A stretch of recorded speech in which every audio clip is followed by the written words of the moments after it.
Good morning. Welcome into Hurrdat Sports Live, presented by Centrist Federal Credit Union. That's DB. I'm Ravi Lulla, and I'm as proud of this program as a co-host can be. I am so proud.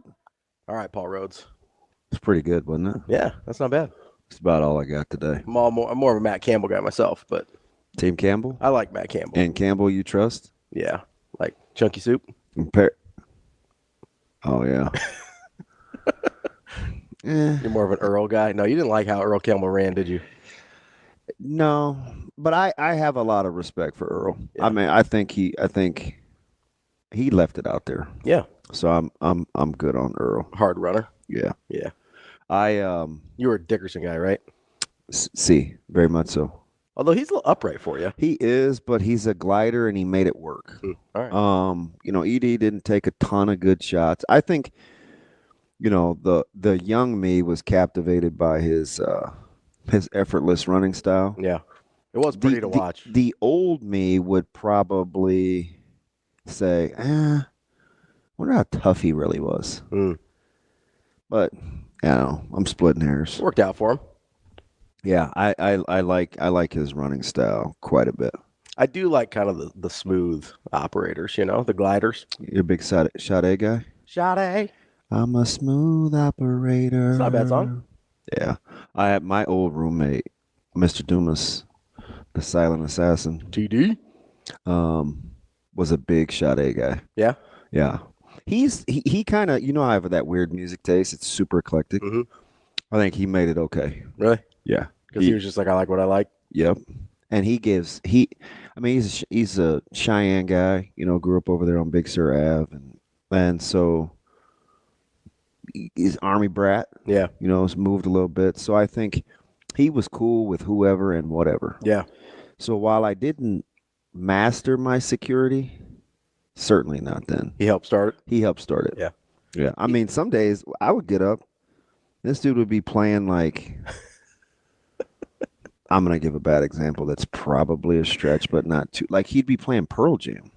Oh, okay. And then the next day, it'd be Cypress Hill. And I'm like, that's interesting. My guy's got range. He does. Yeah. Yeah. He's definitely his own man. He definitely does come across as like a real cool customer. He is. And when I first started living with him, we both were about to be solo.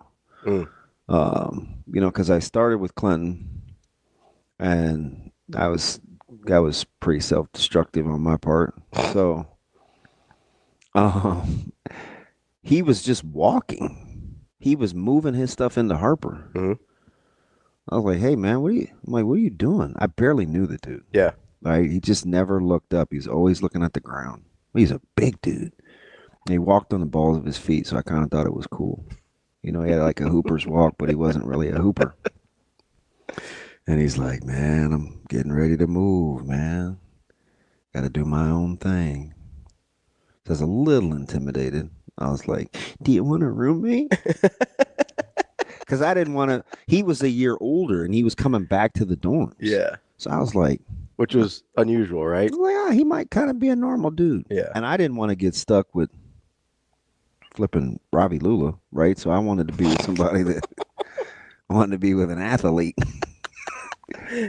So he acquiesced, and then he was my roommate my whole entire time. NCCAA Division II basketball is still athletes. My man, right? Who are you? What's her name? I almost said Jennifer Hudson. It's not Jennifer Hudson. They're not even the same complexion. What's Belichick's lady friend's name? Jordan Hudson. Yeah, Jordan Hudson. That's your Bridgewater. Bridgewater probably would have whooped our ass. Bridgewater just gave you the business. Oh, 100%. Bridgewater would have had to pay us to come play him. Yeah. So that was the start, man. And then we would go hoop. We'd go hoop together, and we always played against because our three of our neighbors were Sarah Sinclair, who was later Sarah Williams, Emily Thompson, hooper, and they had another hooper over there. She's gonna be mad I forgot her name, but whatever. So we would walk over to the Devaney. Yeah. And then we just started playing intramurals with them. Like we would scrimmage the girls' team. Speaking of which, how about them? Go get that W. Man, I love watching them. They were fighting too. Imagine if they were healthy. Yeah. right? I did And see. I think we forget about that a little bit. I did see Potts on TikTok though. Yeah. Yeah, you can tell they're extremely close. I do like it's weird. We kind of ignore injuries when a team's been successful. Mm. You know, because we kind of do the same thing with Creighton a little bit. She lost 2 of the top 5 in her rotation. And 6. just kept on going. Yeah. You know? She's sensational, Coach Williams. Oh, 100%. Yeah, I mean, and she has a lot of characteristics that are historically stereotyped to be possessed by men. Okay. Right? She is unbelievable, and because of her background as a walk on that had to play hard and earn everything, anything is free game. Yeah. Right, highly touted, not highly touted. They recruit specific types of personalities. She's uber competitive.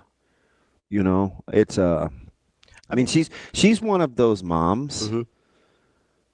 Like I wouldn't say she was going to rush Kennedy back, but she sure was staying on the gas.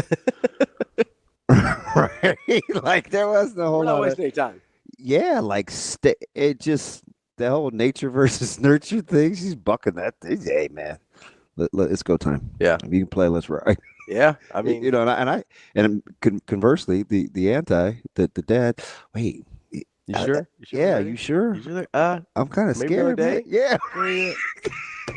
You 100%? Yeah. So they balled, man. Because I mean, Illinois is obviously a tough out. Yeah. As the 7, and they had their hands full with Illinois. Well, and how much? How much did they get down by? Oh, double digits, 16 maybe. Yeah, like it was aggressive for a minute there.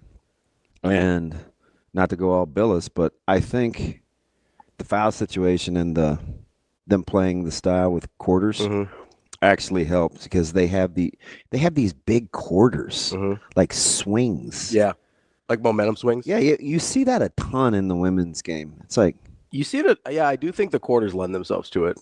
I do. And people don't talk about that because I think it's anecdotal. I don't know if you can prove it. Probably not. But if you watch enough, But it does seem. Yeah, no, Lord knows I do. Well, especially across different levels, right? Because you watch a ton of literally everybody does quarters except for men's college, right? Yeah. So you watch a ton of high school, you watch a ton of NBA, you watch a ton of women's college basketball, and then but you see it at the break in men's college basketball. Like the halftime does change the momentum, and you're just doing that 2 additional times over the course of the game. It makes sense that it would. Yeah. So I mean, when their thing is they got to defend the arc, which kind of historically in her tenure has been kind of the Achilles, the bugaboo, if you will. Haven't always been great at it. But man, they got their hands full with UCLA coming up though. Well, and I like that they fight. I like that they fight. I like that they're capable.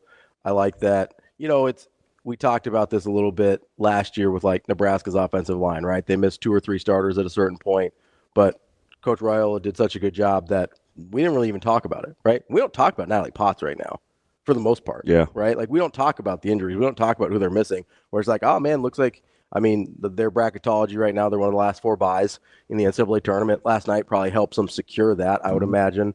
I don't know that anybody probably needs them to beat UCLA to secure that spot.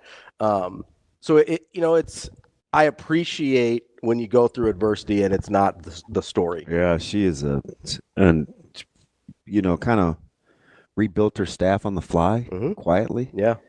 Because it could have gone sideways. Oh, for sure.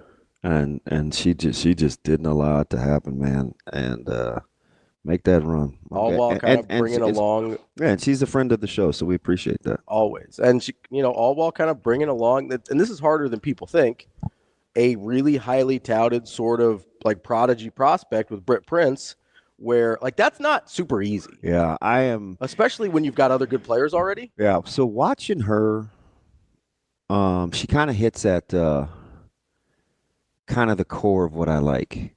Even though she's more talented than I typically gravitate towards when I assess these attributes. Yeah. Because usually, I don't know, they're not as supremely better than their competitors as she is when I look for this trait. Sure. She is extremely coachable, and she's always like working on things. She's just constantly building her portfolio. Like she's playing a completely different way than she had to in college, even or in high school. Even her high school team was loaded. Mhm. I mean, make no mistake about it. But she hunts when she wants to hunt. She distributes her getting to her spots on the floor and learning to play with Markowski, because it's playing with a post when you're not used to playing with a post. Different. That's a lot different, especially now. Especially when when you like lane space. Well, so I like a lot of the little subtle nuances that they do. Well, especially now when people don't play through a post a ton. Yeah. Right. So it's not something you get a lot of experience doing really at any level. We've seen Creighton struggle with it with Kalkbrenner. Right. They struggle to get the ball into him pretty consistently. Right. That dude should have way more attempts and way more touches than he does, and they just can't get it to him. It is really. I've been really impressed with the way she's sort of adjusted her game again to playing with other good players. Yeah. And not that she wasn't at Elkhorn North, but like Alexis Markowski is a baller. Just the trust factor. Yeah. And I do wonder how much, since her mom was a coach or is a coach, how much that has to do with her coachability, right? Because I have to imagine uncoachability would not have been accepted in that household. Uncoachability? Yeah. You know what I mean? Yeah. And that's tough. Yeah. No, I had a podcast segment with her. It was probably, 30 minutes. Talked about coaching kids. And, of course, you know me, I was trying to cheat and take notes. Because that was probably Britt's junior year. Yeah. I think I did a sit down with her. So it just, I like the evolution. And she's becoming kind of an extension of her of her coach's personality. Yeah. Not a lot of facial expressions. She just kind of keeps playing. She is, her poise is something else. So you got Nebraska women getting it done last night. Omaha men getting it done last night as well. Huge. Needed that one. Huge. I mean, you need all of them, really. But yeah, I mean, from here on out. Right? Yeah, I mean, that's kind of how it goes. I mean, you don't want to be in a spot. I know there's another path, but you don't want to be in a spot where you're just left rooting for St. Thomas. Are you even allowing yourself to look at bid stealers? Or are you just like, oh no, I'm looking at bid stealers. Handle your business. I'm looking at bid stealers. I 100% am, because really, that seems so complicated. I mean, it is, but I kind of like these mid-major tournaments anyway. Yeah. So it's not that much. I kind of know who's supposed to win and who's not, and so I kind of go, that would be bad for Nebraska. So you're cheering your brains out for Drake? You got to, right? Yeah. I mean, and here's what almost concerns me more, because at this point, and I know I'm going to probably catch some hate for this, at this point, Nebraska's had their opportunities to play their way into the tournament. At this point, I'm more concerned for Drake. Why would you catch hate? Oh, because you want Drake in? I'm more concerned about Drake in than I am about Nebraska. Yeah, I probably hate you for that. That's fine, but that's a little strong. You know how I love the mid-majors. I get really upset when teams that deserve a spot and are only not afforded that opportunity because of the league they play in get passed over for a team that... Ravi here for the little guys. You know me. I'm always here for the underdog. Is that why you're so nice to Shane? Because that ain't it. Because I'm the underdog? Sure. When I think anything about you it's either under the measurements for joyrides and Captain Underpants, which is a character in the kids' book. Those are the two things I think of under. But I just want you to know, me and you, man, we're OFs. We are only friends. Hey, you can't blame Shane. He's the glue. Yeah, whatever. Whatever. But no, I get very frustrated with power conference teams that get in despite the fact that they kind of went out of their way not to play their way in. And Drake all year has played their way into the tournament. I can't believe you're carrying this banner. This is not where I thought you would be going this morning. Really? Of level of things that are going to aggravate. This bothers me a lot with mid majors. Originally it's a Creighton thing. If I'm being honest, right?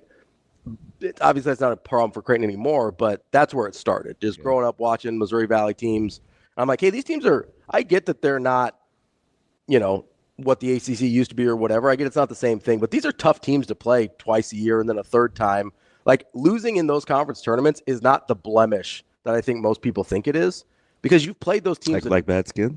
Yeah, you can name a little concealer or something or whatever. I don't even know what that is. You do TV. They put makeup on you. No. They don't?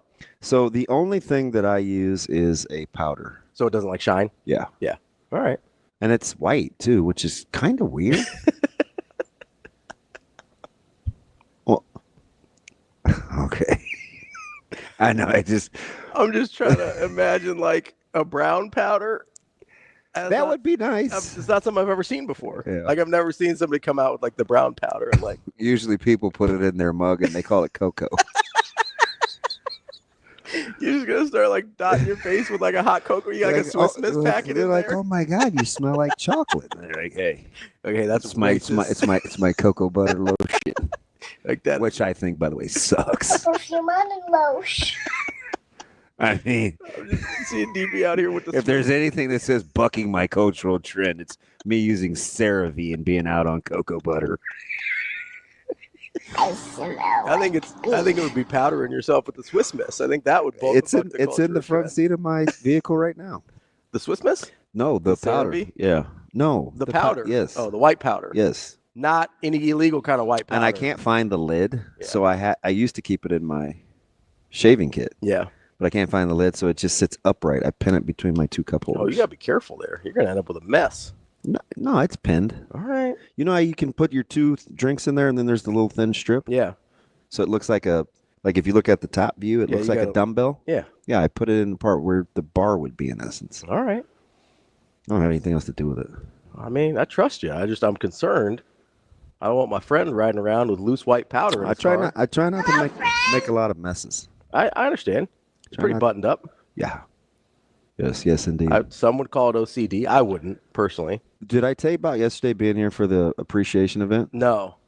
Wait, is that customer appreciation? Whatever it was. Client appreciation. Client. Yeah, so anybody that works with us. Client. We had them appreciation. come out. You missed it since you left me hanging for about an hour and 30 minutes, which is totally fine. Not that I was counting. That's my bad. And not that I needed my handheld. It was like an hour 10, but that's okay. I was back there in the kitchen. So you just like... I'm telling you, I'm a common man kind of guy, Ravi, okay? Our clients are common people. DB here for the working class. Which, by the way, DB I here. Learned the secret of the fish. I know. What are they doing with it? I know what we're on. Did you see it? You will like the batter. He's like, hey, man, I could whip you up one. And I was like, no, that's okay. That's okay. I appreciate it. Okay. But we are going to launch the burger. We are going to launch the burger. Yeah. And I was trying to be cost effective. Yeah. Right? Because trying to look out. Yeah. Yeah. Don't want to have like these exotic ingredients that nobody's ever going to be able to use again. Which, by the way, I'd say my last 36 hours, you're going to be like, man. What'd you eat? Nah, it ain't that. Oh, okay. Trying to be cost effective. Exotic. So I was telling him, I was like, yeah, I kind of like, there's this short rib. There's this short rib component because it's already in inventory. Yeah, yeah. But my druthers is a sausage patty. Yeah. And he's like, look, come here, man. Let me talk to you. So he's like teaching me about inventory. Yeah. And he's like, cost prohibitiveness. He didn't say, he said prohibitive, which shocked me because, by the way, don't judge a book by its cover. Don't judge a book by its cover. Don't let the ink and all that fool you. Like, well, you don't think you know the word prohibitive? I was like, well, shoot, I don't use it. But then look, yeah, I suppose I'm bucking the trend too. But anyway, it's neither here nor there. You go ahead, keep laughing at me because this is what you're doing this morning, and it's fine. I'm very secure. No, you're funny this morning. And he's like telling me, he's like walking me through. He's like, well, actually, per burger for the cost, the sausage is cheaper. So let's just go with that. Yeah. I was like, cool. You gonna do the spicy sriracha mayo in-house? I'm looking at buying him. that. He's like, yeah, you're getting kind of weird. Get out. Get out of my kitchen. Get out. So yeah, man, that burger's gonna be ready. I'm excited.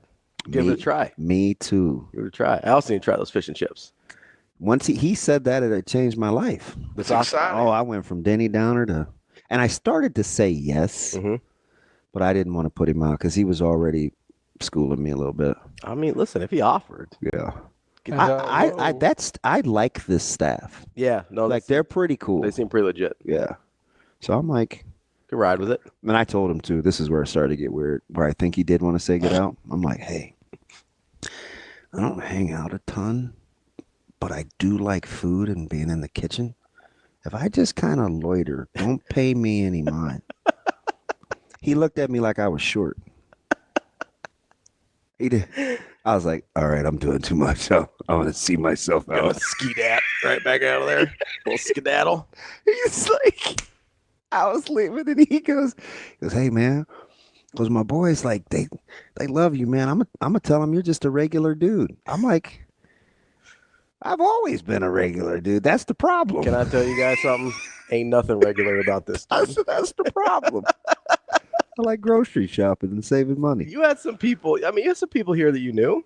Yeah, it was a good group. You knew Kenny. You know, Ricky, I knew everybody. You know everybody. I knew a lot of the folks. I got a book. Oh, did you? Yep, Eat, Bleep, and Smile, from my man. No, that's the real title. I know. He was great. Mac wrote the foreword for him too. Oh yeah. Yeah, so I'm just skimming through a couple of pages. I think I can. I mean, that's gonna be my life here going forward. Just eat, bleep, and smile, right? I'm like, I like it. Make a T-shirt, but I don't cuss, so you have to give me the poop emoji. Get like asterisks or something in there too. The who? Asterisks. Oh, okay. Asterisks. Yeah. I don't know, man.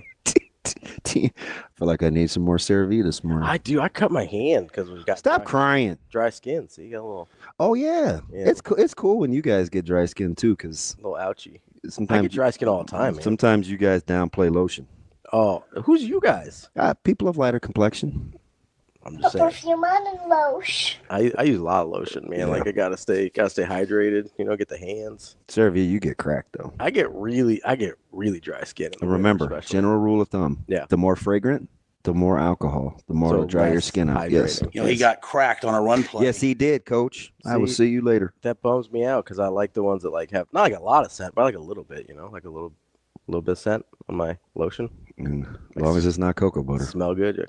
That smells nice. Dr. Chocolate. I don't know what you think is so funny, Shane. Speaking of cocoa butter, do you want to get to our caller? Yeah, let's get Kim real quick, and then we. In the first segment, man, might as well. She's right here. We're taking calls in the first segment. We'll take calls whenever you want to call in. 888-638-4876. What's up, Kim? Okay. This is how we're starting off the weekend with cocoa butter, anti-cocoa butter, and you. Hold on, Kim. Hold on, white Kim. powder. I'm glad you called. Because we got to have a come to Jesus moment with our boy. What? Yeah, we that's way overdue. It's just the authenticity, Kim. Sometimes I just get to talking and I have conversations. I'm sorry.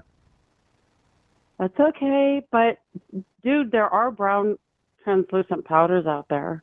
I would imagine so because minorities do use makeup, but I just don't know. Yes, we do.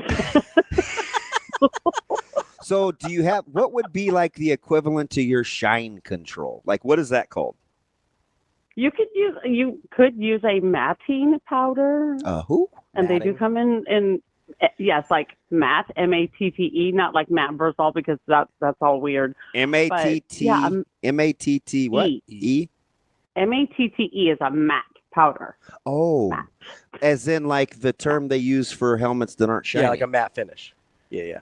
Okay. Yes. Okay. Yes. That's it. Trying to make your dome not shiny, DB. That's what we're trying to do here. See what we're rolling with. Here. Yeah. They make those. And how do you not like cocoa butter? It stinks. First of all, I hate chocolate. And I'm not paying $40. Nope. 41, 34. Nah. I'm gonna go with the white stuff. I'm out. Okay, but that is the color I'm looking for, though. That's pretty good. The cocoa butter you can also get it made by like Vaseline brand. Doesn't have to be $41. Okay, but I have a question. So here's the downside of why I'm particular about lotion. Can I still open door handles? Because there have been times I've had to unroll my sleeves and put them over my hands to twist the doorknob. Like it's too greasy? Yeah. Well, you should just do that anyway because people are filthy. Wow. I haven't heard that since Home Alone. You filthy No, animal. seriously. Who says filthy? You know what is on door handle?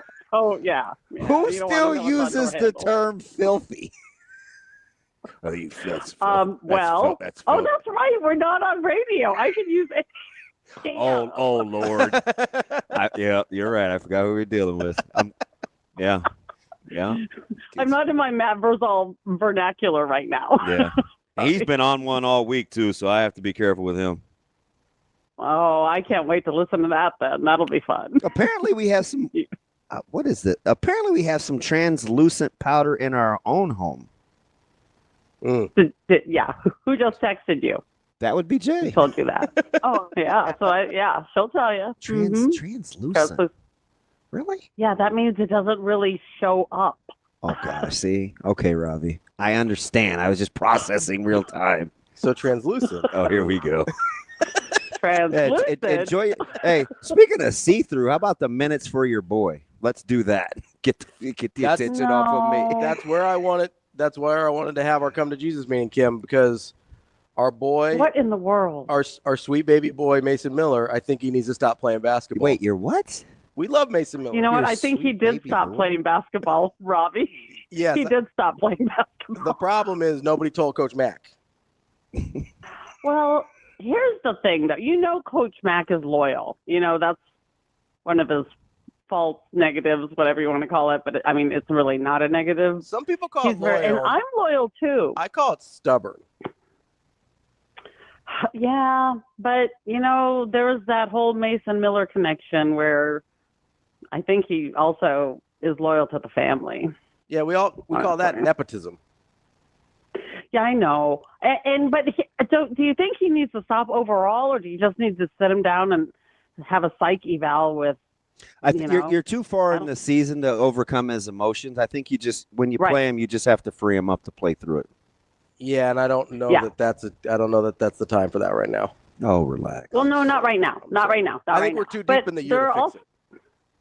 But I still think that there's some other players there too that we need to have some meetings with, because they're these showing up every third, fourth game is not going to get us anywhere. Shoot, try being a Nebraska fan. Although I'm telling you, I'm on the Jason Green kick, man. That dude, no matter what. Yep. You know why? He just. You know why, Kim? Oh. You know why? Why? Miller North. Miller North. Miller North. Oh guy. my gosh! I walked right into that door, didn't I? Kim, I'm gonna do some more homework. Okay, do some more homework, and then we can have another cosmetics, thing on radio. I got sports matte radio. and translucent and all sorts of things I need to familiarize Look myself at you! So Building your vocabulary. Hey, Yep. throw those words at Vrzal and see what happens. Yeah, this dude will have a heyday. He's been on me all week. He may be relentless today. I don't know. We'll see. Kim, we appreciate talking to you as always. Have a great weekend. Thanks. too. I may have to butter him up. Got a little cocoa butter him up. He's just kind of been on a little bit of a tear. A little cranky this week. Yeah. All right. Well, we'll see how it goes. But it's hard to tell if it's just like sometimes it's just what he feels like being. Yeah. There's nothing. There's no Feels real like being snarky. no real catalyst. Well, we'll talk to Verse at 9:45 as we always do. We'll talk to Mike Sautter at 9. I believe he's up at Sioux Falls covering Summit League basketball. Yeah, so he jumped over to the Summit League after being in Lincoln. Yep. And then we will talk to our guy Tim Verghese coming up at 8 o'clock. That's DB. I'm Ravi Lulla. It's Hurrdat Sports Live. Welcome back, Hurrdat Sports Live. We're here at Hurrdat Sports Bar and Grill, and as always, I'm reminding you, it's rush hour. We're gonna have some precipitation here pretty soon. Make sure you keep those eyes focused and straight ahead while you're driving. You've got one job as a driver, that is to drive. This message from the NDOT Highway Safety Office. I have a question. Yes, sir. I've got some heads up here. Mm-hmm. We got good old Frank Solich. Yep.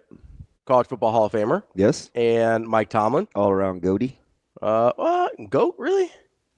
I'm speaking more to Coach Solich on a personal level. I thought you meant Tomlin. When I was like, Tomlin's not you like Tomlin a lot, but he's not the GOAT. Come on.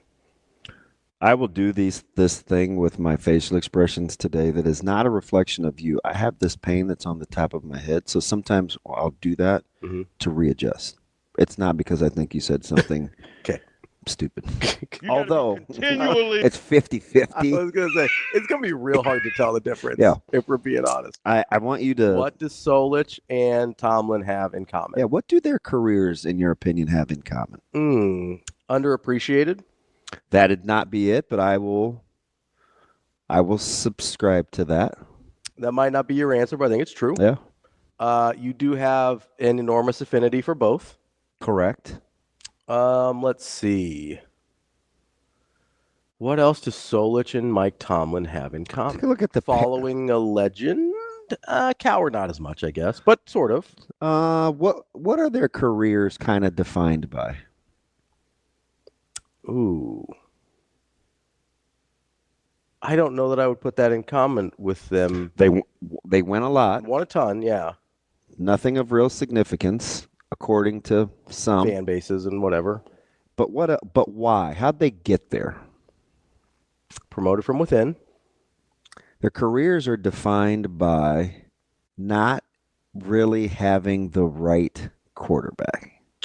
Oh. But when they did, Sure. their trajectory was much different, Sure. i.e. Roethlisberger and Crouch. Yeah. Okay. I'm not sure I would have got there. Deep. Yeah. Are you a philosopher? I do think deeply. Yeah. That's a pretty good one. That's my two friends today. They won a lot. I also think it's a Just couldn't quite, if they get the quarterback right, yeah. we'd look at them a lot differently. It's also I have a very hard time criticizing either of those guys for that specific thing because if you look across basically all of football ever, Yeah. if you don't get the quarterback right, pretty hard to win football games. Yeah. And they won a lot. I won't say in spite of. No, but they did. Yeah. I mean, despite some of the quarterback struggles. I mean, tail end Ben and getting them to 500 was And then what we've seen the last few years, obviously, was pretty good. not great. My man was winning with Duck Hodges. There was a sweet Dennis Dixon moment that I really enjoyed. I liked him at Oregon a lot. I know, which is weird. I don't know why. I liked him. I don't understand. You weren't a Dennis Dixon guy? Uh-uh. Oh, hater. Kinda. I think he's better than you're giving him credit for. Yeah. You want a dirty little secret? Yeah. I'll admit it. I had a disdain for a long time. I don't know when I got over it. Mm-hmm. It's kind of more my own thing growing up, and I think it was because we were such good family friends with like Briscoe and you know Sayers and some of these historical athletic figures in Omaha.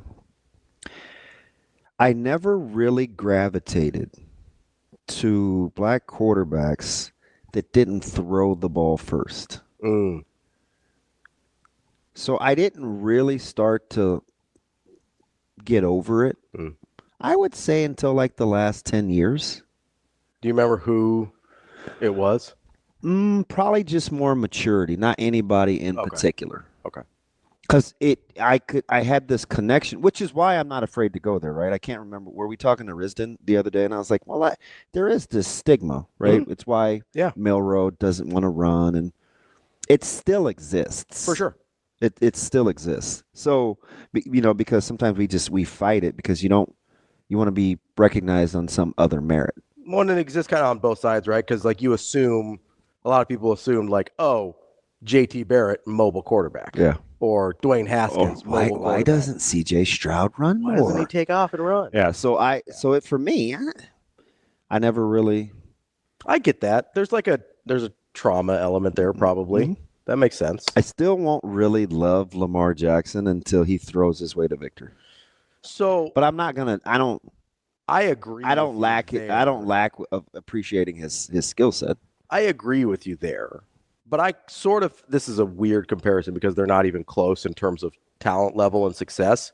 But I sort of felt the same way about like a Johnny Manziel, where I didn't trust him to be able just to make the throws that he needed to make. Mm-hmm. Like, I don't know, like with Lamar Jackson, I'm like, in the playoffs, I don't know if I trust you just to make the throws you have to make. I kind of feel the same way about Caleb Williams. We don't know yet.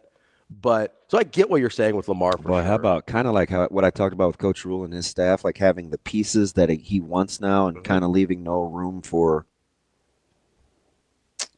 he's answered all the questions that I think they need in order to get over the Sure. hump. Now it's on them. Yeah. That's kind of how I feel about No Caleb room for- Williams in Chicago. Yeah. Even though it's just year 2 for him. They helped him out. Yeah. They're bolstering the offensive line. What does bolster mean? Can we say improved? They've improved the offensive line. Yeah. What does bolstered mean? He's got all the weapons in the world. I don't know, Prime. I think you're right. I think there's going to be a little bit of heat on Caleb Williams to get that thing rolling. I read an article yesterday. Maybe 2. Yeah, maybe 2. The Geno Smith thing becoming available is quite real. Is it a real thing? Mm-hmm. I didn't know if that was something you were just trying to speak into existence or not, because I really hadn't heard it before. So you brought it up. I hadn't really dialed into a Steelers connection, but I do think he could become available. I mean, it would make sense the way they're operating. And right, with no Lockett and all of a sudden Metcalf, because usually if your boy leaves and you could get some more targets, You'd be cool. you might be cool with that. But it Right? seems like Because it would be you and a Buckeye, right? You guys could do work, but seems like you're sort of shifting in Seattle their priorities and time frame. Honestly, same thing. It seems like they're doing in San Francisco because they traded Debo. They're talking about trading Ayuk. It seems like they are shifting timelines in real time. Now, I think part of that for San Francisco is because they want to sign Purdy and kind of reset their timeline with a young quarterback. But with Seattle, I think they might just be a hard reset. I don't know what they're doing. but they don't have to because they're young. Sure. Yeah.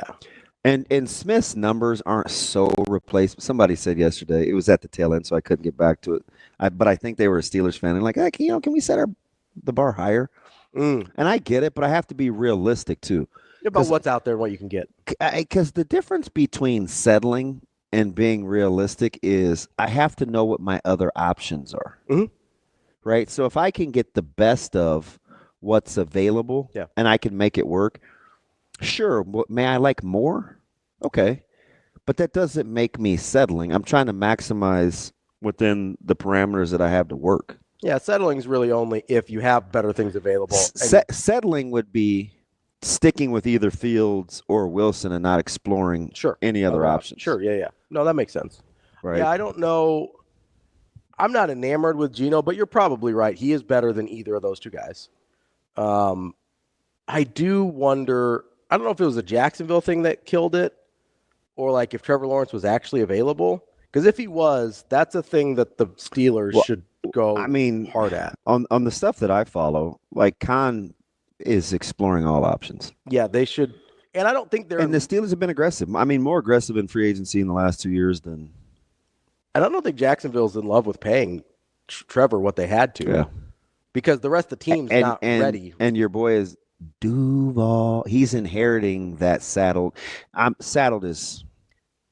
Saddled is kind of strong, but he is inheriting somebody else's guy with a huge price tag. Yeah. Sometimes coaches don't love that. Duval. Yeah, you don't want to be tied to a guy that you didn't pick. Yeah. Right? That's a lot of coaches.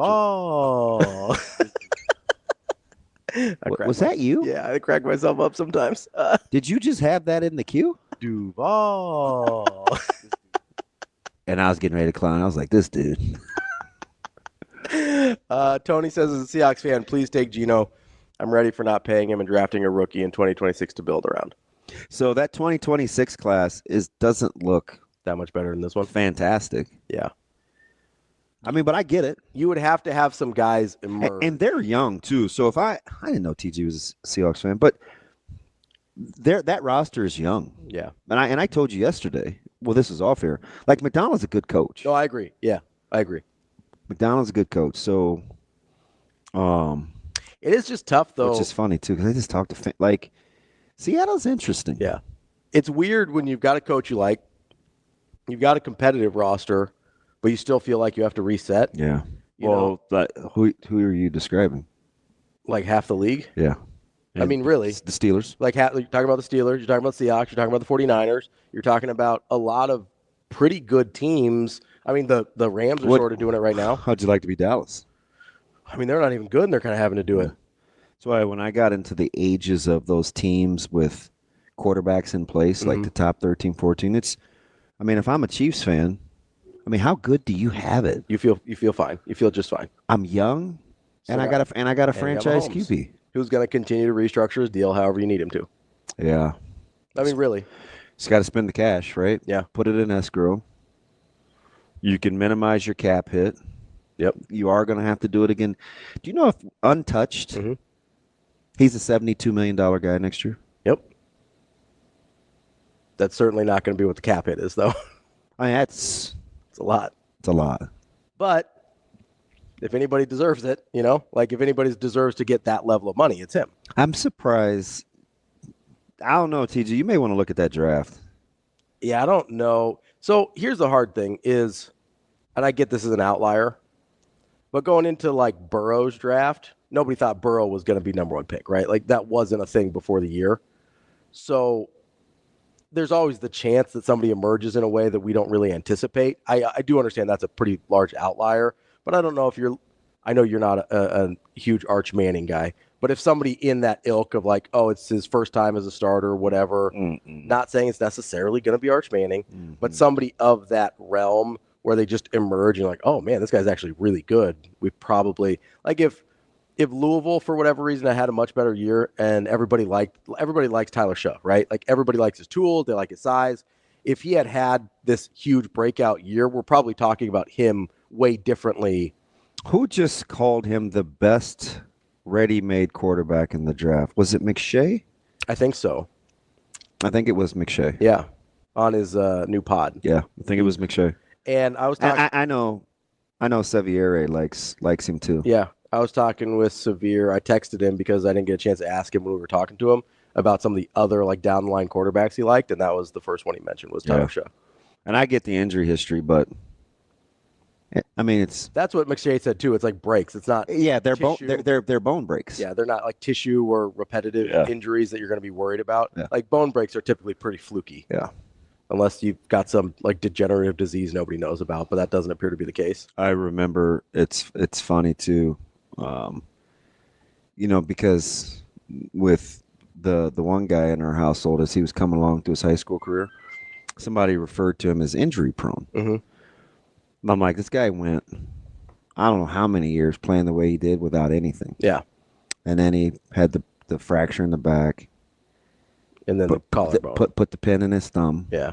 And he broke his collarbone. I'm like, those are breaks. Yeah. It's not, not all structural. Not all injuries are created equal. Yeah. Is the point. So not everybody's got Joel Embiid's knees, Or I'm still, this whole Abdul Carter foot thing is fascinating. It bothers me a little bit.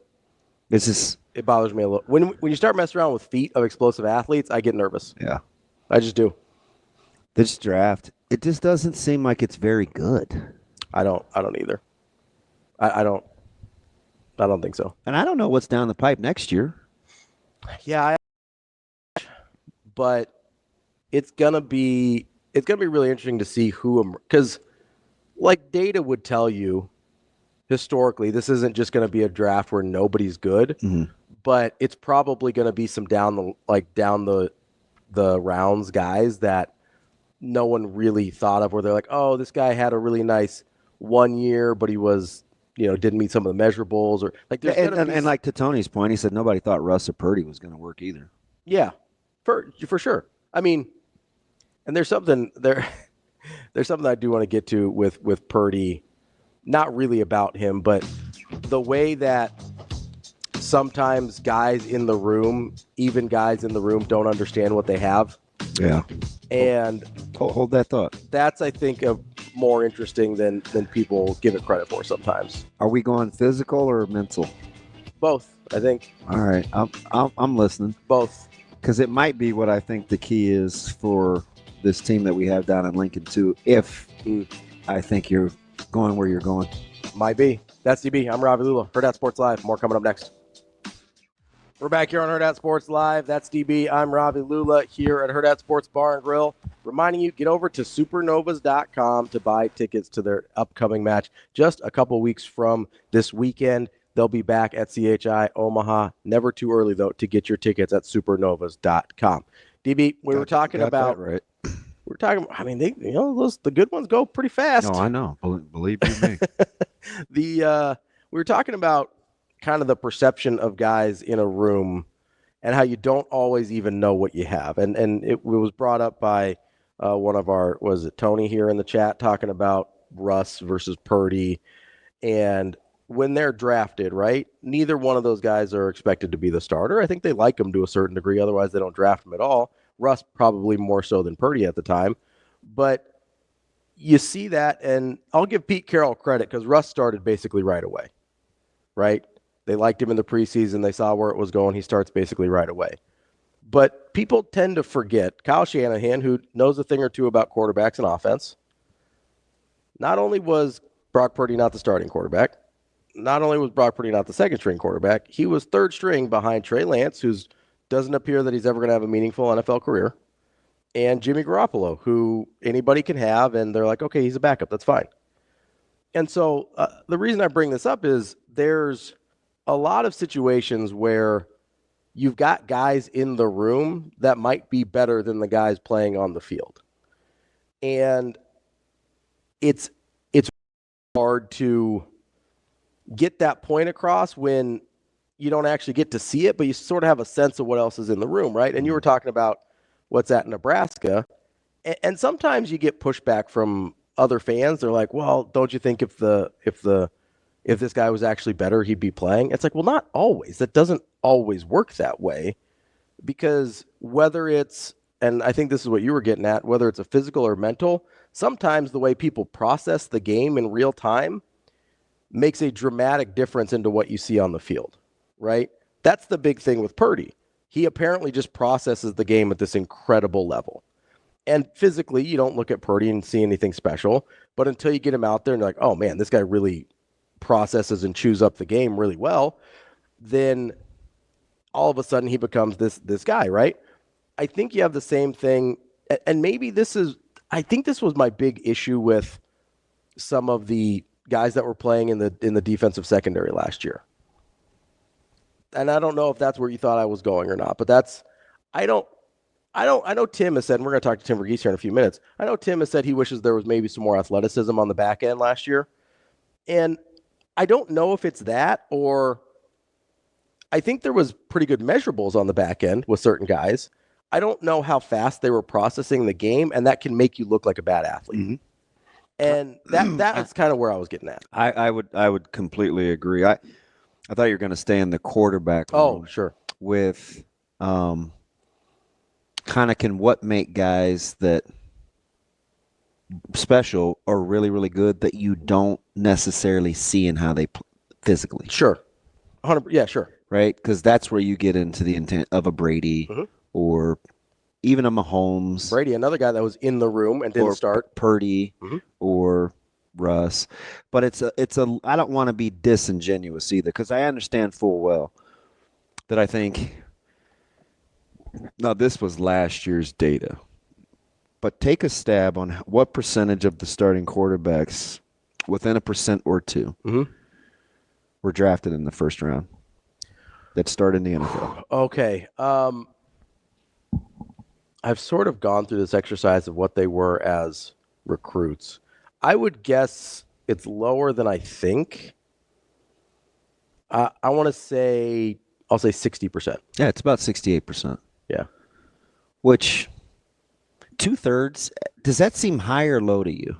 It seems lower than what I would expect if I hadn't looked at it before and understood where a lot of these guys came from. The crazy thing is this data is through like 2023.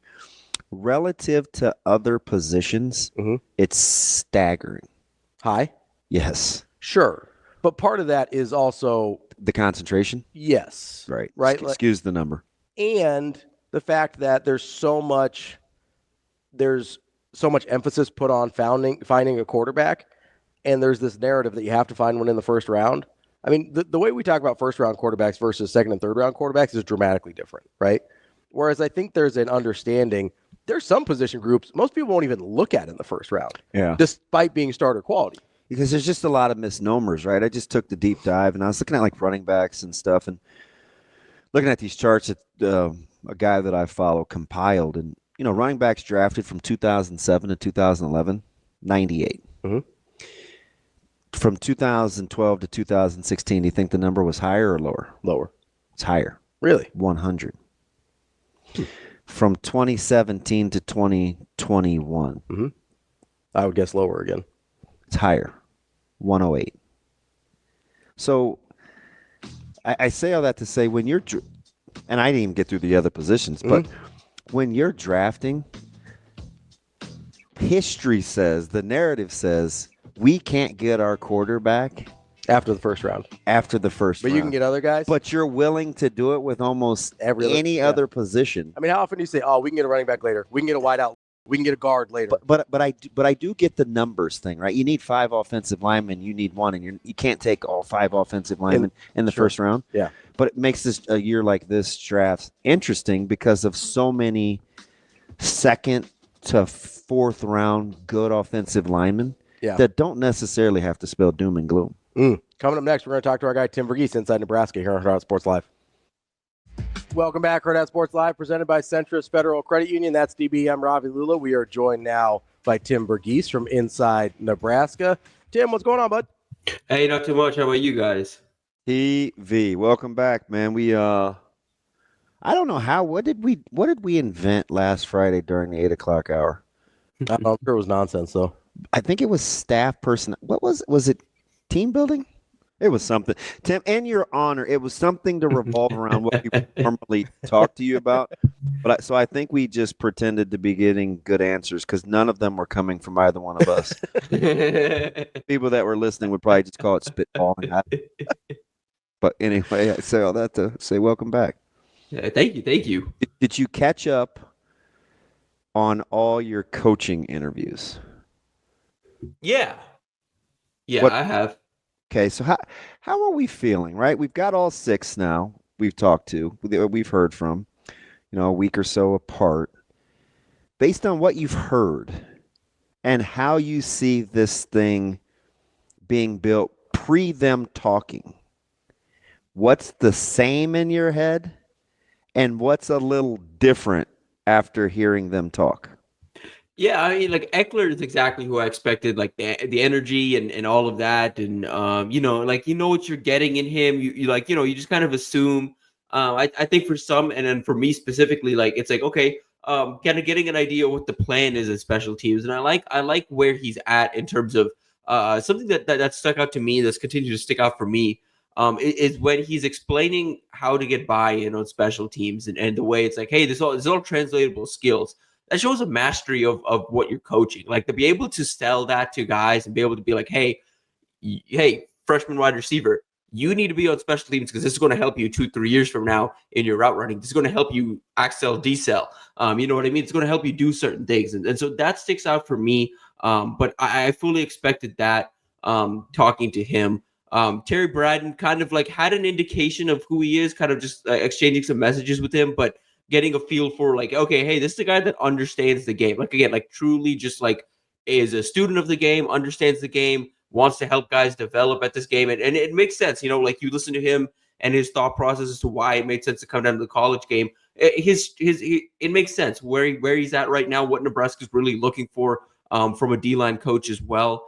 I mean, I would say like something that's new, I guess, for me and something that, just like listening to some of the new assistants that kind of talk. I think I continue to be really impressed by Tequila Shorts and just his understanding of the game and what he wants to accomplish in the game. You get a feel this is the guy that might end up being like a career wide receivers coach, when he first got here. But listening to talk, like he clearly has, goals beyond this. And he's, they talk about a rising star. Like I'm excited to see what the him and Holgerson pairing for another few years looks like. TV, I got to – oh, sorry, go ahead. So Tim, let me add, so generally speaking, we have this thing, and, maybe I hear what I want to hear, but if I had a reoccurring theme that I think from all 6 guys that I think is a little contrary to how we thought that they were putting the roster together, I still hear a lot about development and teaching and bringing along young guys.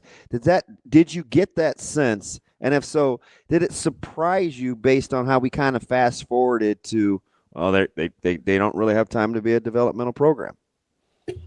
Not really, just in the sense that that's still going to be the bread and butter of a Matt Rhule program. You know, at the front, they can, like, whatever's happening at the top end of the roster doesn't change what's happening with the rest of it. You know, and so yeah, they've had the Excel button on in terms of, okay, yeah, we're going to add veteran wide receivers, we're going to add veteran DBs, we're adding veterans, we're going to push the Excel button on, you know, our timeline and our development, but that doesn't change the fact that, okay, we've got a ton of young guys, you know, guys that are the first, second year in the program that need development, and, you know, that we're still hoping, you know, are going to be these type of guys. And so, like, again, I think the bread and butter of this program remains development. You look at, you know, across what they're doing in terms of recruiting, in terms of talent acquisition, in terms of okay, like, hey, like, what are they looking for cycle to cycle? There's always going to be a Jeremiah Jones type. There's always going to be a big athlete that can play multiple positions. They're always going to go after athletic DBs.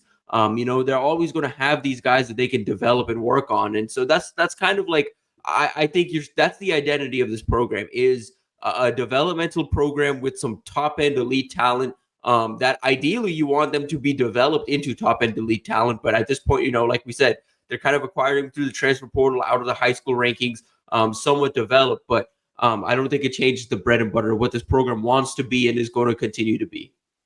Tim, so I've been asking myself this question a lot. It was brought up by a listener probably a couple months ago at this point now, but I keep thinking about it. And, you know, when we talk about development and we talk about kind of how Matt Rhule wants to do things, it comes back up in my mind. And that's, what do you think Nebraska's advantage can be long-term over the rest of college football? You know, you go back to the 70s and 80s and it's the weight program, and you get into like the 90s, it's the training table and the way they used, Prop 48 and some of these other things, right? And then everybody else, and then for a while it was the facilities. And then everybody else kind of either caught up or the rules changed, and it was, you know, it seemed like it was going to be NIL, but people caught up to that in a hurry. Like, what is there a thing that you look at and think, oh, this is a thing Nebraska can be better at than everybody else, and a place that they can take advantage of and have as their edge? Yeah, it kind of feels like it's a combination right now of, okay, we're the best of facilities, we're the best of NIL, and we're the best of development. Like, that's the ideal. Like, I think that's what they're selling right now is, you know, some places have the NIL, but not necessarily the facilities. Nebraska has both. Some places have the development, but, you know, not the facilities or the NIL. You know, Nebraska has that as well. So the ideal goal is I think for all three to be that.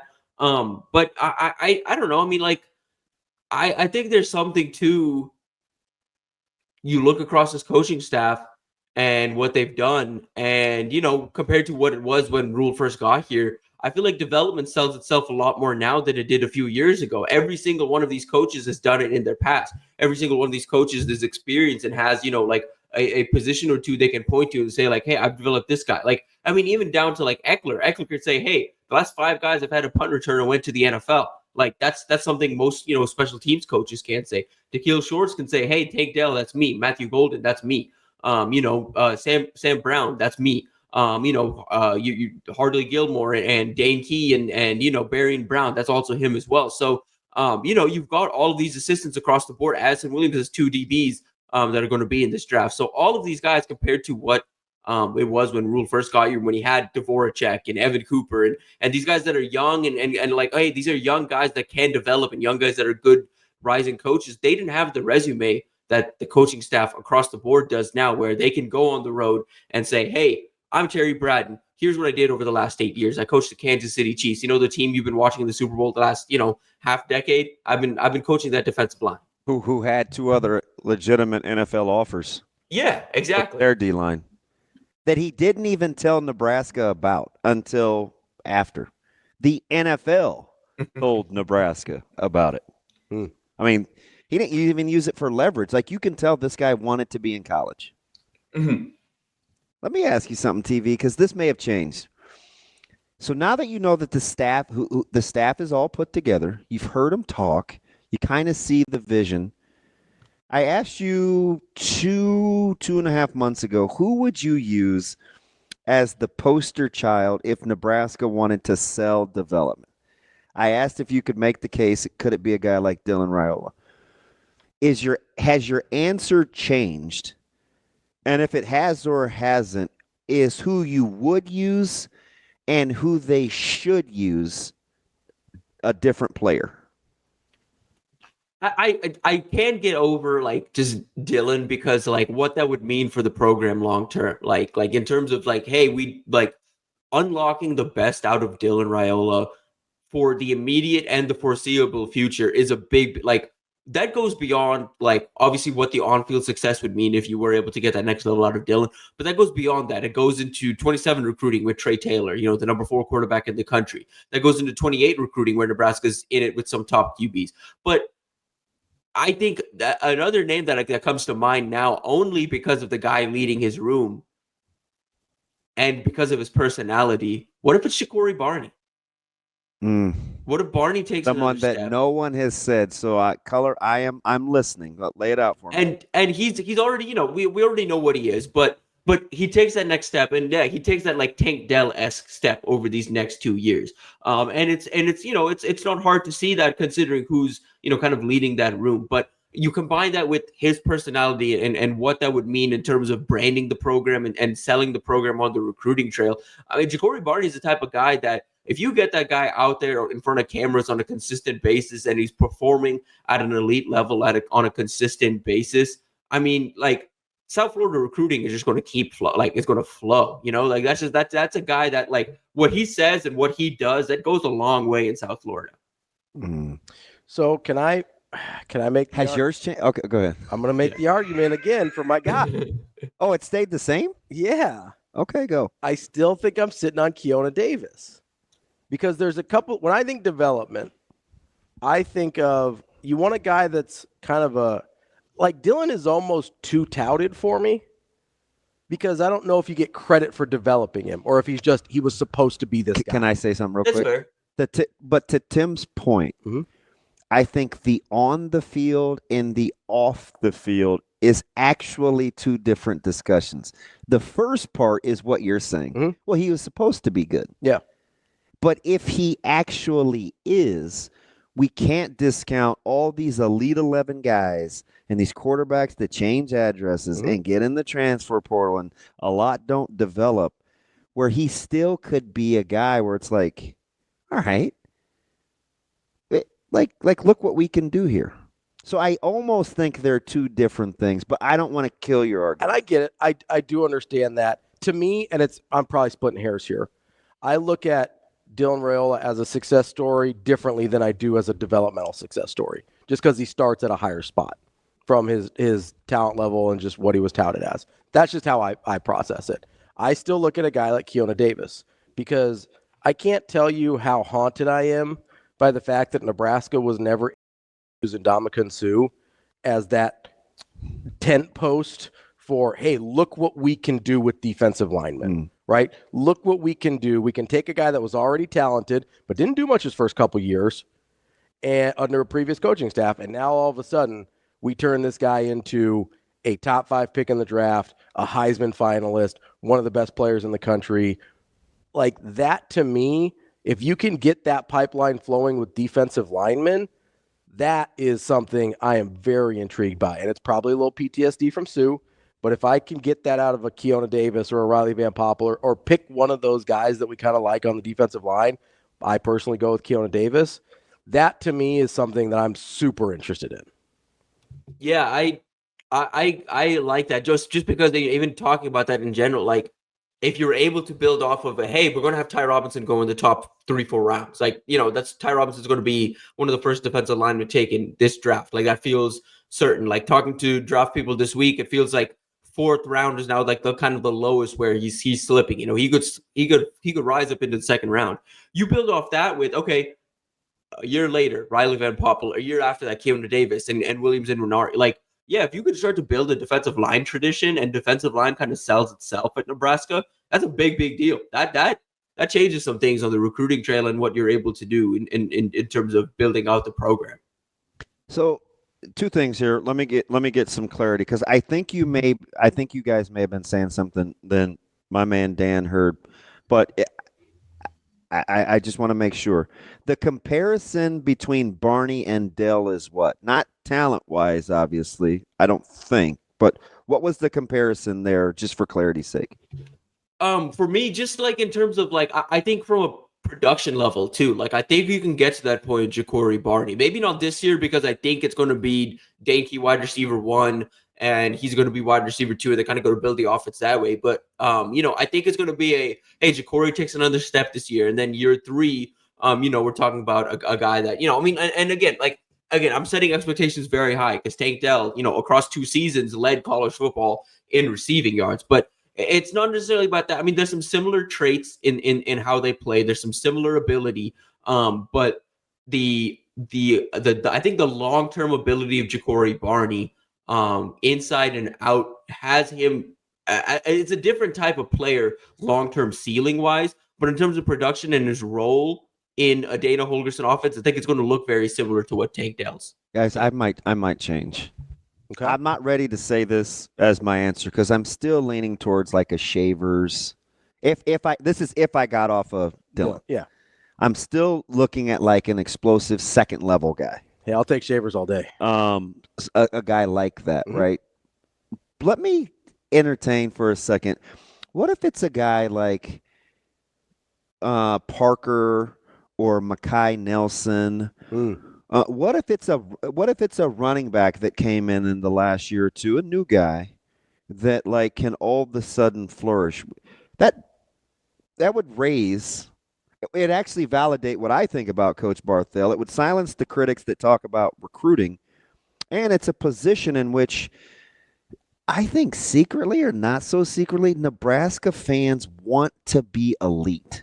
There's just this romanticizing of the running back spot at the university. Would you entertain it being a running back? Yeah, and now you mentioned it too. I mean, what if it's not even a recruit? What if Emma Johnson runs for over 1,000 yards this year? I mean, that would be a developmental story, right? Yeah. From where he came from? Yeah.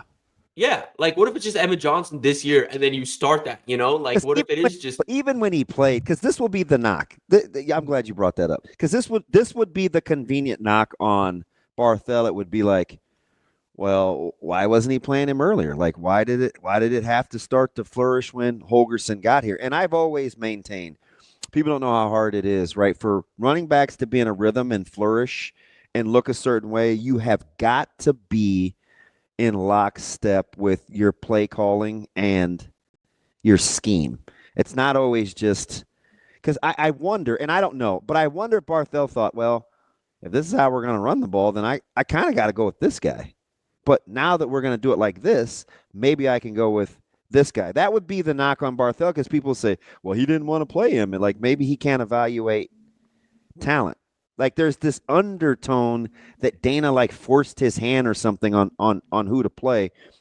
And I don't think that's it. So if Emmett gets even better, because we never loved their ceiling. Nobody can sit here and say, well, yeah, man, like I saw that coming out of these guys because we did. We've been hating on these guys. Well, they're good. They're just not this, or it works, but it's just not this. If that were to happen, Tim, and it's not a recruit and it is a guy that was already in the fold, it might have equal value. It may have equal than or greater value. I would entertain that based on your supposition.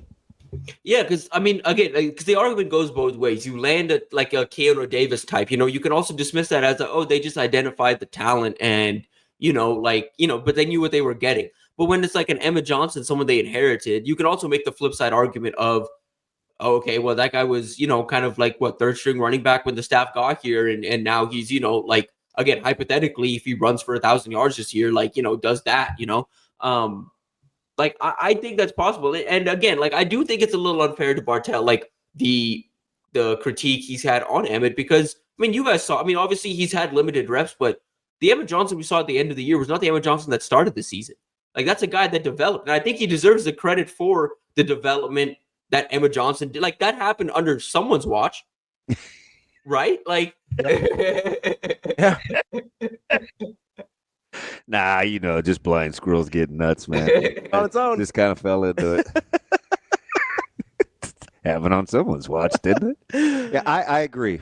But I'm telling you, you hear it, man. You run a board. It's even with his development, and it happened on someone's watch. Who gets the credit? Holgorsen does because of The timing. The timing and how it seemed that they narrowed the playbook with the run game.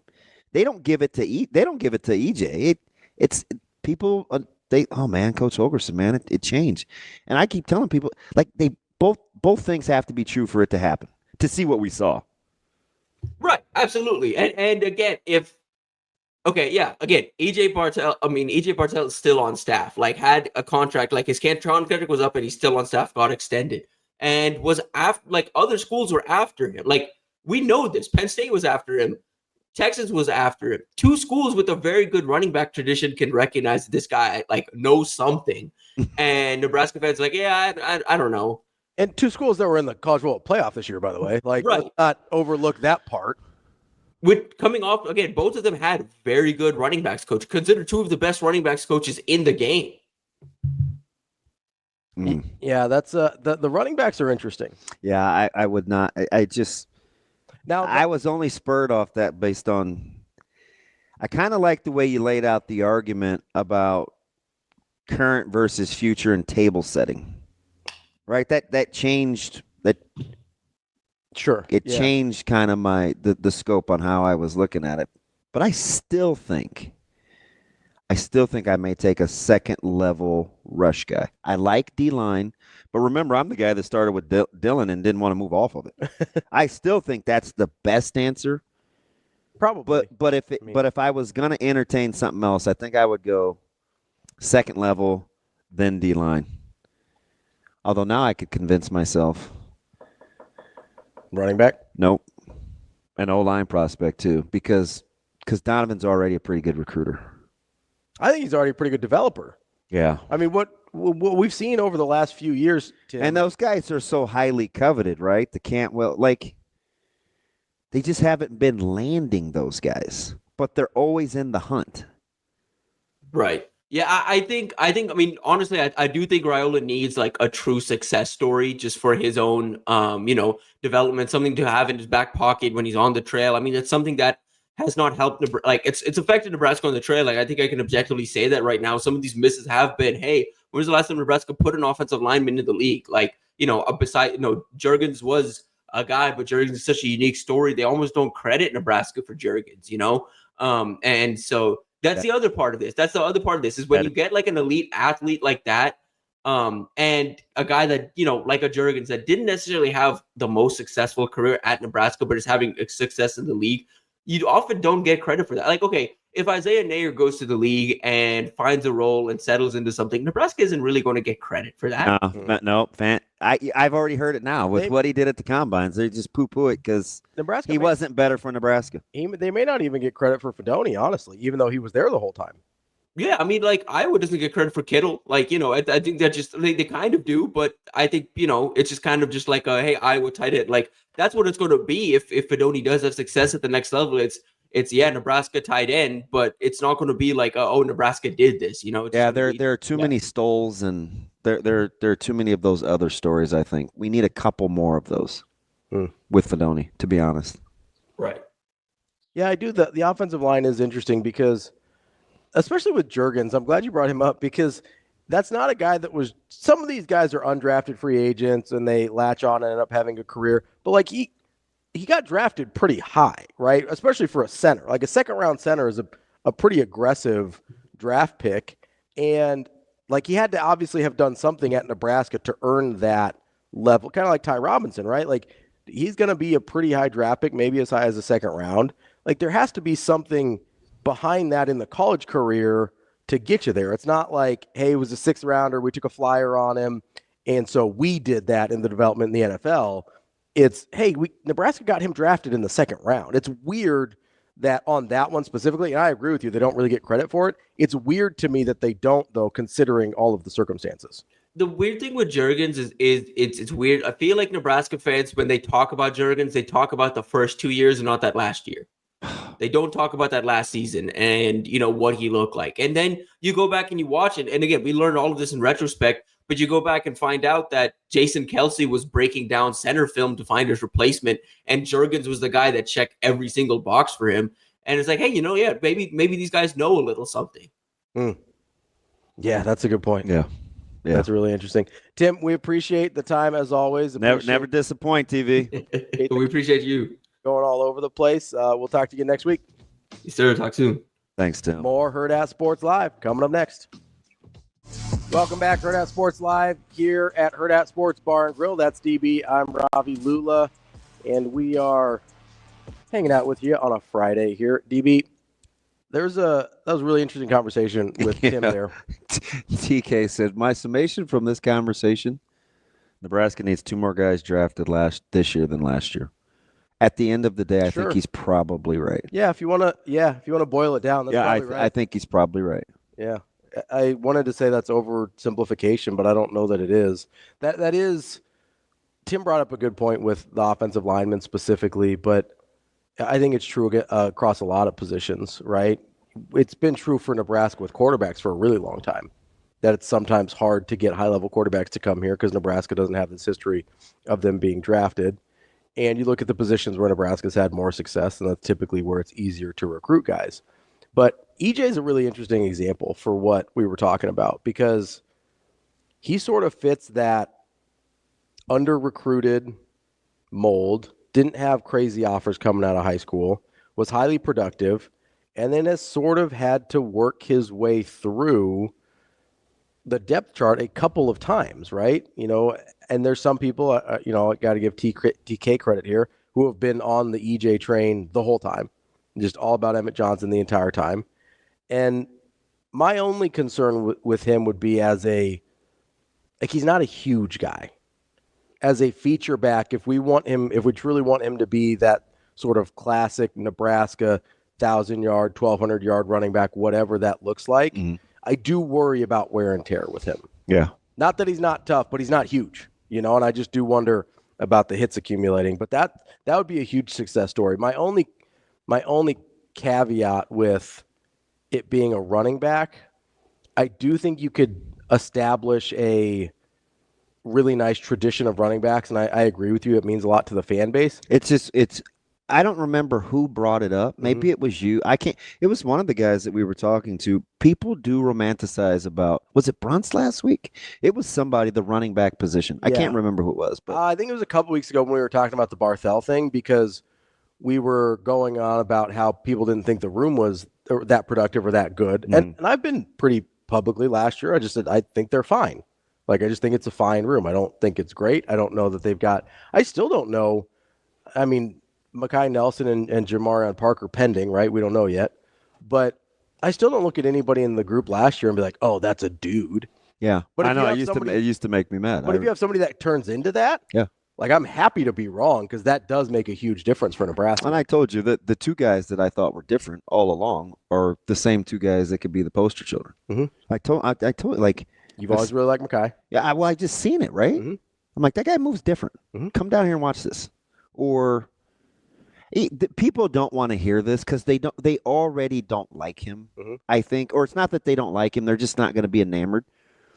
But I'm just telling you, and I don't expect people to be on board because I get to see more, so I understand that. All right, so I'm not holding it against anybody. But Quentin Ives is significantly better. Was significantly better at bull practices than I had seen him almost at any point. He had his last month and a half, he just was what I would call seeing it better. Sure. Like it had slowed down for him? Like he was just seeing it better. Yeah. Now, and that's a guy we've heard that they liked. Now, sure. Am I listening to scheme and being on the same page with your OC and what this play takes, right? I'll use an example. One of our pet plays in Carolina was counter. And I was told several times, you can't bounce this play. If you bounce it, this is a free defender. It's designed to do this. So, and I'm like, fudge, this is really limiting my creativity. Like this is, and I like to be I'm an inside runner, right? I didn't get to do it enough from a rep standpoint where I could do it again. I knew what was happening against multiple fronts. Conversely, I watched a guy in Omaha, and I had this conversation one time. We were sitting at he'd signed some stuff, and we were sitting at Phillips 66, a new one off of 84th. I'll never forget it. And I was talking about the difference between Seattle and Green Bay, and he's like, DB, we run the same 3 plays over and over and over again. You look at most of his runs in Green Bay, it's the same 3 plays. Well, and that's a guy that you've talked about really liked having the reps. And you know what he dumbed it down to? He'd say reps. Yeah. Like he needed to see it. I got reps. Which let me know, like, okay, this is kind of what I'm dealing with, where you can get like good backs can possess different qualities, right? Some guys are super creative and instinctual. That would be LP. Some guys are really rhythmic and like kind of the structure of it. That would be AG, right? So for every Roy Halou and let's say Amir, who was a very creative runner because up front so many different things were happening. And he had to be a lot of times. That would be different than a Rex Burkhead.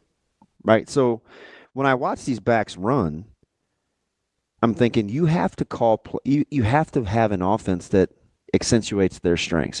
If I'm a downhill slasher guy, I probably don't want to run a ton of pin and pull sometimes. Maybe I want a gap. Maybe I want zone. Right? Like Judkins and Travion Henderson are 2 different runners.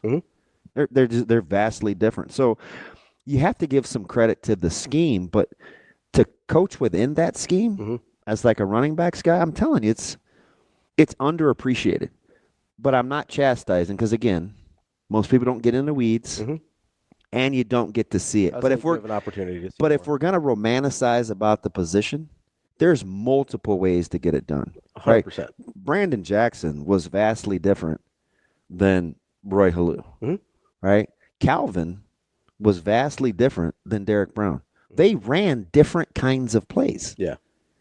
I'm telling you. Yeah. Right? One guy was an edge guy, edge space.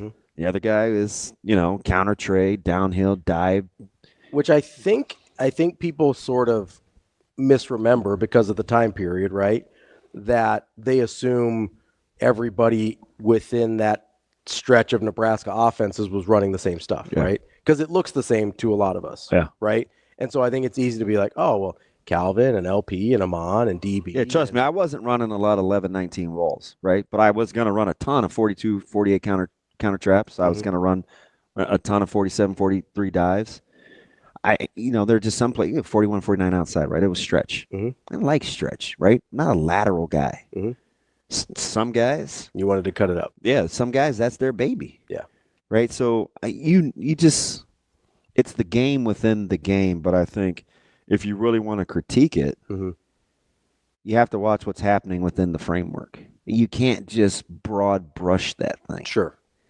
And that's why a guy like EJ can look dramatically different under different coaching staffs or under different play callers, right? Right. Yeah. I think that's a lot of it. I think that's a real thing, and that makes a lot of sense the way you kind of describe it.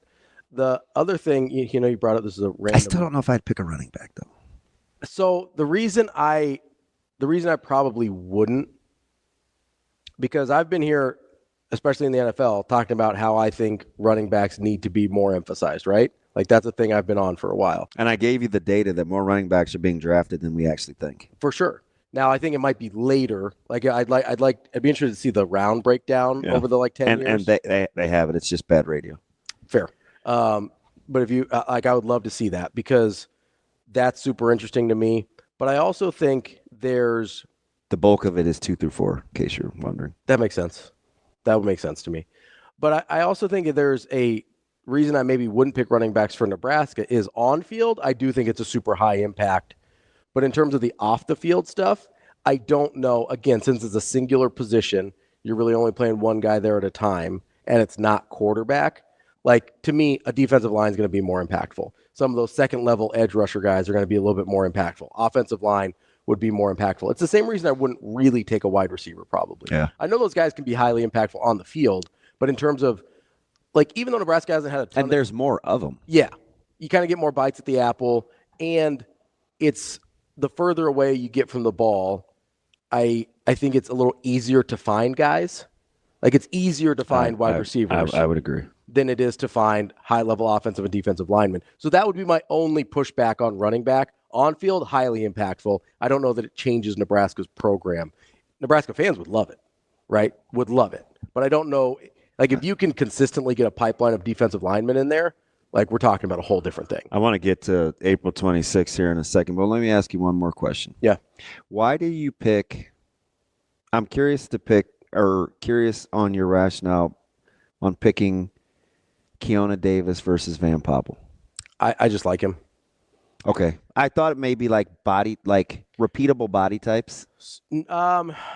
You're going to be able to find a there's more. Listen, I know what you're saying. He has a freaky frame, so I'm not saying that. But there's more guys that are, what is he, like 6'4", 260? There's more. Yeah, there's more. Than there is. You're more apt to find a KD than you are a Van Poppel. Or a Ty Robinson. Yeah. Yes. Yeah. So that's part of it. But honestly, it's just he's the guy that I look at as that I could see jumping off the page the most. I don't know, even if Riley Van Poppel's highly successful, I don't know how sexy it's going to look.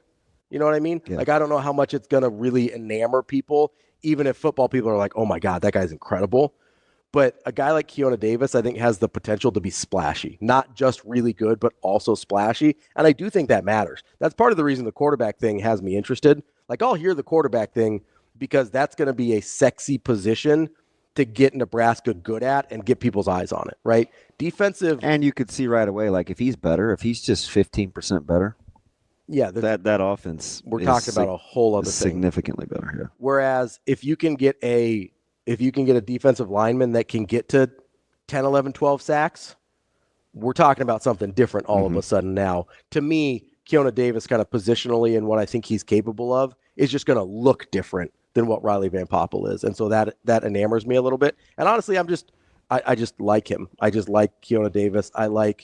I think he was the one that was a thrower in high school, like a track and field thrower. Yeah. I like that pop, kind of that explosive athletic pop that throwers have. Like, I'm just interested in him personally. That's the snap power lifter in you. Yes, it is.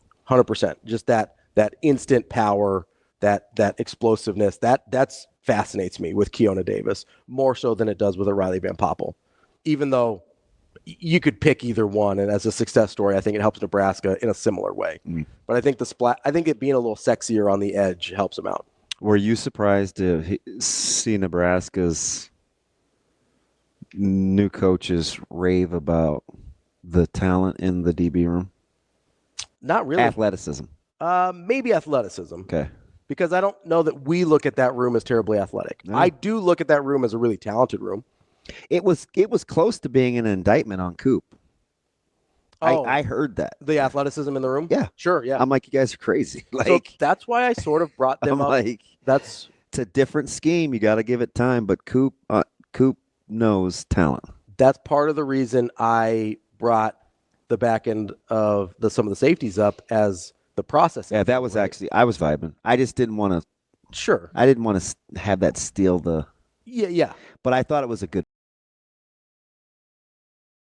I think we don't always see it because the guys weren't processing things the way they needed to, which is a totally different thing than not being athletic enough in the first place, which is why it's going to be really, really interesting to see how Addison Williams does back there with John Butler as the DC. Couple of defensive back guys that understand scheme, current and former coordinators that understand the scheme. If they can get guys to process things a little bit quicker, that's part of the reason I wanted to see other guys back there last year. I just wanted to see if somebody processed quicker. And I like Tim's distinguish between what Nebraska's doing at the top versus how it doesn't happen. It's not going to change for the back just because it's still development. Like a lot of these guys are going to be 2-year guys. Yeah. Where strength and conditioning, it's going to matter. It's going to matter. A year of doing something spot time, then you assume the role. I still think that's going to be the criteria. You just have to have enough guys that you bring in at the top to buy you time to stay on that schedule. And because I've seen it work I saw it work for 30 years. Yeah. You just have to have guys that buy into that kind of that process, that pecking order. Well, we saw it with Van Poppel. He obviously bought into it, taking a red shirt after his freshman year, which is unusual. And, it's a guy that we just brought back because I think some people think it can't work like that anymore or today or in such an abbreviated time period. Go look at Levante David year 1 to year 2. That's a perfect example of a 2-year developmental guy who was okay his first year at Nebraska, was a monster after that, right? Like there's something there for sure, and it can happen in an abbreviated time frame. We will continue and get into what we know is going to happen on April 26th with the spring games, plural, Nebraska. A lot of games. A lot going on. It's a full day of events. We'll get into it next year on Hurrdat Sports Live. We're back here on Hurrdat Sports Live. That's DB. I'm Ravi Lulla here at Hurrdat Sports Bar and Grill and presented to you by Centris Federal Credit Union. Make sure you get over to centrisfcu.org to check out all they have to offer. Regardless of what your needs are in a financial institution, there's a good chance Centris has you covered. Go talk to one of their experts either in person or at centrisfcu.org and see how their services can fit your needs. Federally insured by NCUA. It's centrisfcu.org. DB? Yep. We got some information yesterday. We got lots. We got a little information about what's going on in the spring. April 26th. Yeah, I got to figure out. Yes, we do. Yes. What were your initials? It was More or less than you thought? a little more. It's a lot more for me. Yeah. And I had a framework. Yeah. So the volleyball is kind of the headliner here, right? The exhibition against Kansas to wrap up the day. And that's not till 6:30, right? So you want to know my initial thought? Yeah. That's a long ass day. Yeah. like if you're down there for the whole thing, that's a long day. Which it could be a lot of fun. I'm not poo-pooing it, but that was my initial thought is, oh man, you're gonna be in Lincoln for a long day. So that's gonna be interesting to see I'm interested to see if people like go to everything or if it's sort of a pick and choose. All right, let me set the schedule real quick for our listeners, and then I want you to know. I want to know how you read something. Okay. So at the TO Legacy Complex, they got tours from 8 to noon. Okay, which is going to be pretty sweet. Yep. But okay, cost $50. Fans will select their 1 hour time window when purchasing tickets. The tour includes locker room, weight room, recovery area, training table, the walkthrough, team meeting rooms, the ends of the tunnel walk experience, and to the field. Okay. At the same time, the Husker Fruit Truck Festival, which is they always do, like because players can have their families down and stuff, and they always have food trucks. But that's from 8 to 2. Okay, East Stadium Plaza, local food truck vendors, whatever. Husker equipment sale. So honestly, low-key, one of the things I'm most excited about. Okay, so hold that thought. Free admission with purchase ticket to any Husker Games event. Mm-hmm. So the games event, how did you read that? So I read that as either the soccer exhibition, the football. So you read games. Yes. Not the event. Yes. That's how I read it. Okay. That if you bought a ticket to any of those things, you could go to the sale. Okay. So free admission with purchase of ticket to any Husker game. Mm-hmm. Clearance and discounted team merchandise, obviously additional surplus, marketing and promotional collectibles, additional details on inventory at a shared date. So you have a huge garage sale. Mm-hmm. Remember how we said, man, they'll do something for the fans. But I just wouldn't cross off that line item in the budget. Mm-hmm. They're not crossing off the line item. No. They may enhance it. And I would say there are some things here that are going to be a little more pricey. They're optional, but like the tour's $50. Yeah. Which sounds like a really cool experience. So I think some people will pay for that. So it's not going to be all the same. It's not going to be probably the quantity of people, but I do think they're going to make up. Well, how many spring game tickets is selling 3 helmets? Well, sure, yeah. And I kind of like if there's a helmet for sale, I might buy one. Right? Or shoulder pads or gear. I do want a jersey. If I can find a jersey, I will buy a jersey. Do you know what I mean? Yeah. So I think that would add up in a hurry. Sure. You're talking about a garage sale. Because if you spend $100, I know this is cheap, but say you spend $100 on a helmet. Yeah. That's what, 10, 20 tickets? Yeah. One helmet. And that's a low price. I mean, that'd be really cheap for a helmet. Right. Right? Like I would definitely What if you sell $110 t-shirts? Yeah. You're in pretty good shape there. Okay. So obviously the Husker Games, tickets. $10 for adults, $1 for youth, $20 for West Club. For the football, right? Yeah. Yep. Cool with that? Yeah, I think so. Okay. I might splurge on the 20. Parking is $15. Gates open at 12:30. 7-on-7 football. Mhm. Skills contests and other competitions featuring 2025 Nebraska football team. Then there's two different teams. It sounds kind of like the Pro Bowl games. Yeah, so there's a Legends versus like Hall of Famers, Mhm. and each team will have a captain. So that's that where they're participating in competitions and skills contests. Then there's the women's flag football game between Midland and the UNL All-Star Intramural team, which people will roll their eyes at. But I'm just going to ask you guys to think about something here. 7-on-7, like girls flag football, is going to be a thing. It's getting a lot more popular. So there's that.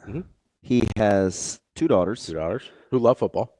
So there's that. He's talked about this before. He's also added a youth girls football camp to their football camp school. So there's that. And you're trying to increase your demographics. So You're trying to grow the sport. So there's that. Go ahead. I was just gonna say I have a hard time. Any time somebody poo-poos something that isn't A, doesn't hurt them, and B, like if you can get another group of people to love Nebraska, like that's a win. That's a win. Yeah. Like it's easy to me, and it doesn't hurt anybody. And you're not going to turn it over all at once, but you do have to get. You got to get younger. You need a youth movement. Yeah. Husker Games. So soccer's at 4:30. That's Wyoming. It's free admission and parking. That's at the old. I call it the bar, but it's really Hibner. That's at the stadium. Then volleyball, obviously. 6:30 versus Kansas. So $10 for UNL students, $20 standing room, $30 C level, $45 B level, $45 A level, $60 courtside / VIP. Did you read that as different than? So this is where I have I'm a little confused. Yeah. As the ticket to the garage sale. Yes, I think any of those would be the ticket to the garage sale. Suffice? Yeah, I think so. That's how I understood it. The way I understood it is basically if you bought anything, you could go to the garage sale. Okay. Then obviously presented by a great sponsor in NFNBO. Priority groups on sale starting March 11th, which is next Tuesday. So you've got 9 a.m., 11 a.m., noon, 1 p.m., 2 p.m., 3 p.m., although the 3 p.m. is general public. That's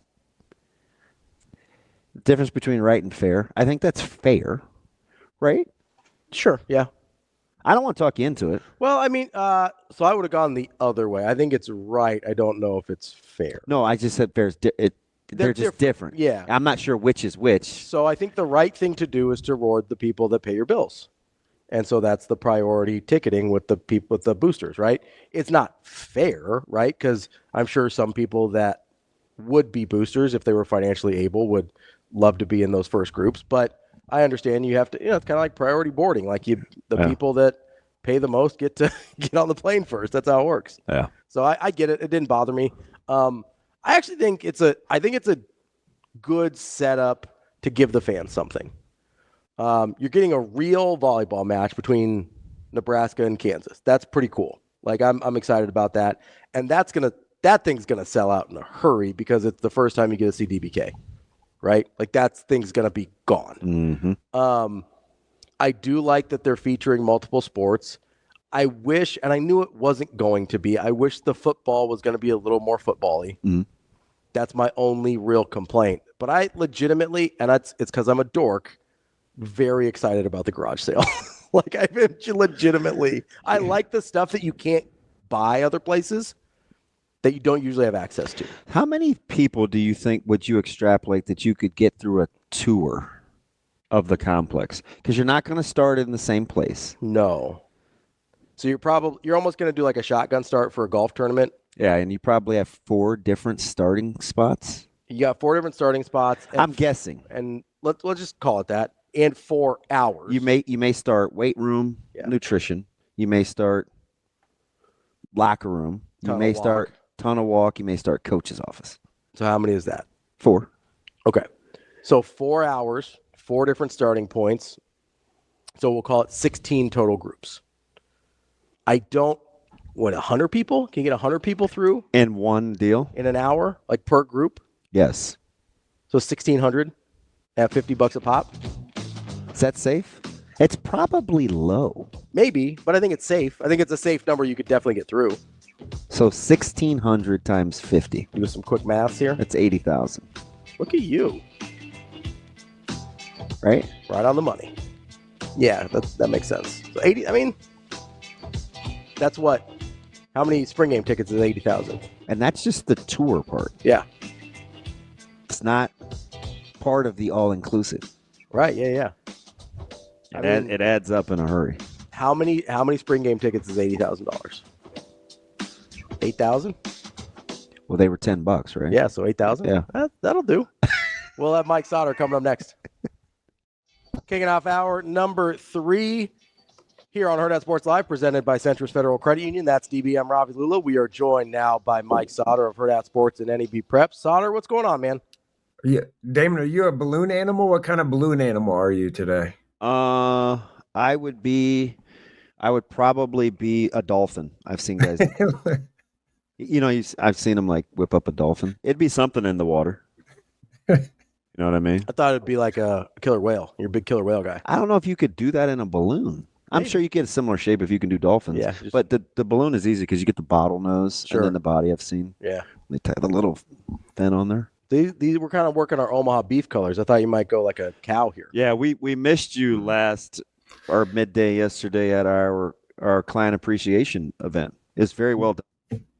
Yeah, I was in Sioux Falls. Sorry. I know. So how did you time this? As soon as you're done with us, you're coming back? Yeah. Mm-hmm. Yep. I'm ready to roll. Suitcase, bag, everything's packed, showered up. I'm just gonna hit the door. Right. But even my shoes are on. I'm just ready to roll. Go. It's funny too, because strategically, for a little insight how the sausage is made, I was sitting with Mike when he sat down for the 5 minutes he did, barely. I love the yellow vest too. He's like my safety patrol taking photos. He's like mapping out the timeline in order to still do the segment, get on the road, and get to Lincoln in a meaningful amount of time. So you just didn't like wake up and go all willy nilly. You planned. Yeah, there's a lot of preparation with not only me but Sasha and other people that for this week, I guess, or weekend for my personal, there's a lot of planning for like what our coverage looks like on NEBPreps for the state girls basketball tournament and will next week. But as far as my personal, there was a lot of like, okay, do this step, this time, all that. So I'll be back in Lincoln.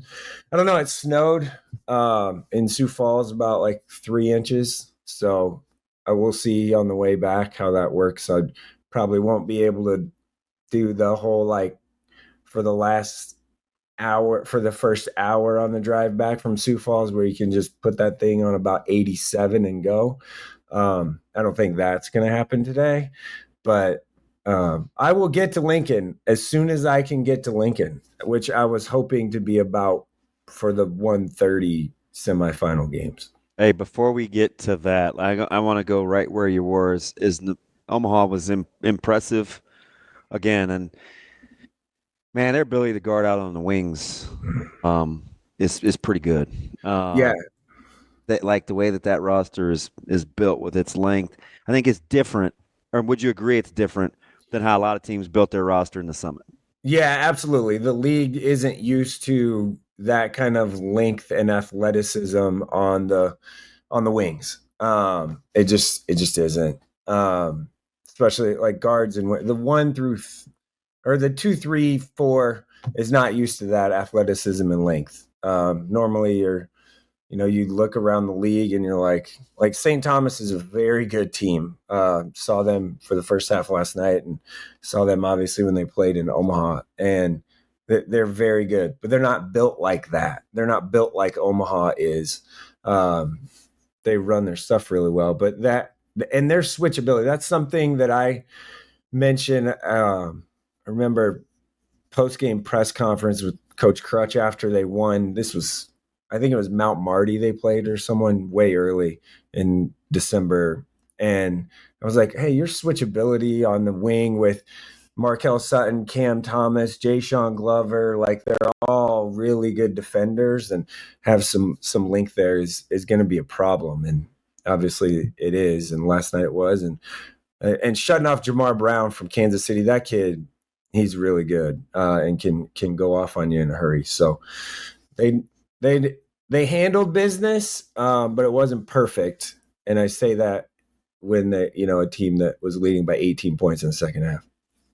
So Sautter, let me ask you, because I do find the way that they constructed the roster pretty fascinating, because I was a pretty vocal opponent of the fact that they were not recruiting a lot of Nebraska high school kids that end up playing in the Summit League. But do you think it may be as simple as they looked at which types of teams Summit League teams struggle with in the NCAA tournament and maybe in non-con, and they go, oh, well, maybe if we just built like that, we'd be pretty good? Yeah, probably a little bit. Yeah. It is. I was a vocal opponent of it, right? For someone that believes in Nebraska high school kids all the time. I was like, oh, wait, hey, like, why aren't you, there's kids here, right here, like recruit them.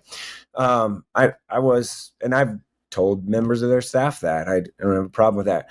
I do think it was probably, hey, let's look around the league and see what everyone else is not and try and be the opposite of that, but have some skill to go with that. And that certainly has helped. And they're big, right? Like their posts, like Josh Street, the backup, Isaac, I am not going to say it right.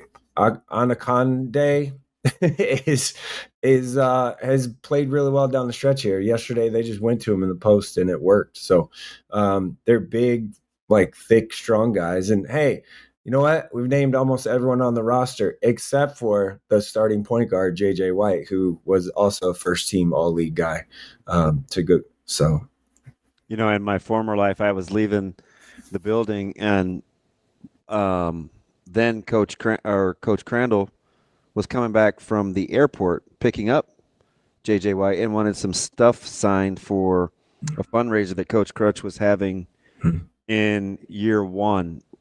As he's sitting in the front seat, and I'm thinking Georgia and length, I got an idea right away of what they were going to be after in terms of playing in the backcourt. Yeah, that's something that he has.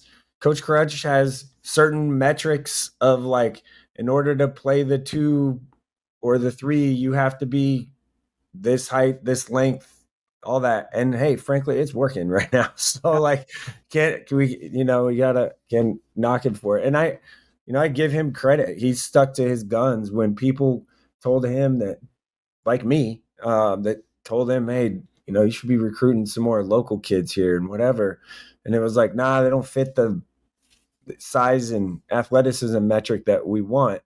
He stuck to his guns, and it's working out. It's been a great ride and story. I mean, I guess I've been to now 15 of their game or 14 of their games this season and covered 14 of them. By the way, maybe I'm the secret weapon because they're 12-2 in those 14 games. I'm just saying. Team Sautter. I think a little closer than probably North Dakota, South Dakota State. What do you think happens real quick in South Dakota and North Dakota State? South Dakota has 2 guards that can really get going, so that will be interesting. North Dakota State obviously is well coached. It's going to be a matter of, can South Dakota speed up North Dakota State enough? Because they like to press and pressure and all that stuff, but they also give up. It's if you break it quick, you give up some stuff on the back end or backside. That one will be good. The North Dakota South Dakota State game is very interesting. Their South Dakota State's going to have to just go to Oscar Clough over and over and over and over again, and I think they can maybe find success there. I guess a little banged up maybe. So that probably doesn't help them. They also lost, at North Dakota, they lost like the last week here of the regular season for South Dakota State hasn't been awesome. Just watching last night at those two semis, I can't imagine St. Thomas and Omaha not playing for the final on Sunday night at 8 p.m. They're just better, right? Like they just are. It's going to take a pretty big effort for them, or they'll just have to like totally fall apart for those two teams not to play in the final. And if that's the case, Nebraska or Omaha's in. Omaha's in. So Omaha's in no matter what, even if they lose the league. I know they want to win that league title, like the tournament. Like they don't want to get in some backdoor way, but like that game would be pretty sweet, I think, on Sunday night if that ends up what it ends up being. Hey, an invite's an invite. I'll take it however you can get it. Sautter, let's switch gears to Nebraska high school girls state going on right now. There were some upsets early in the in some of the Class D, I believe. There was a couple upsets as well. Have we seen anything that really shocked you at this point yet? Shelton losing was Wilcox Soldiers getting that win kind of was pretty shocking. Like that was pretty big. Not a lot. I don't think so. There wasn't really major upsets outside of that. In A and B, it was pretty. You chalked the Bellevue West, Bellevue East up to the rivalry because that I wouldn't say shocked. The final score surprised me a little bit. Yeah, how that they won kind of going away a little bit. I don't think that was like the rivalry thing. I will say the game plan worked for Bellevue West to play fast and play faster and try and go faster and faster and faster and just wear out Bellevue East. And it kind of worked, right? Like middle of the fourth quarter, Bellevue East kind of just lost some juice. And then Bellevue West was able to stretch it out a little bit. Other than that, West Side winning wasn't a major surprise, I guess. Boy, it's weird how a game kind of boils down exactly how you thought. You wondered if both teams could take care of the ball, but it basically boiled down to the backcourt. Yeah, and that's and West Side's is better, so that's what happened. That game. Go ahead. No, I was gonna say that Bell West Side game today. You like good young guard play? It's gonna be good. But Bellevue West youth in the backcourt and both boys and girls. You talk good guard play will be in that 315 game. How if you're North Star, besides guarding the arc, is there anything that you could take away in the first period and a half of that Millard South game that you're like, I think we can replicate that? Mate, no. The 1-3-1 North Star plays and the length that they have might give Millard West a little bit of problems. But the key here, there's two things, and these people do not get brought up enough when you were talking about Millard West or Millard West girls basketball, is Kylie Pavin is pretty good. And she has ability to kind of get in a short corner and knock down some shots, and then that'll decipher that 1-3-1.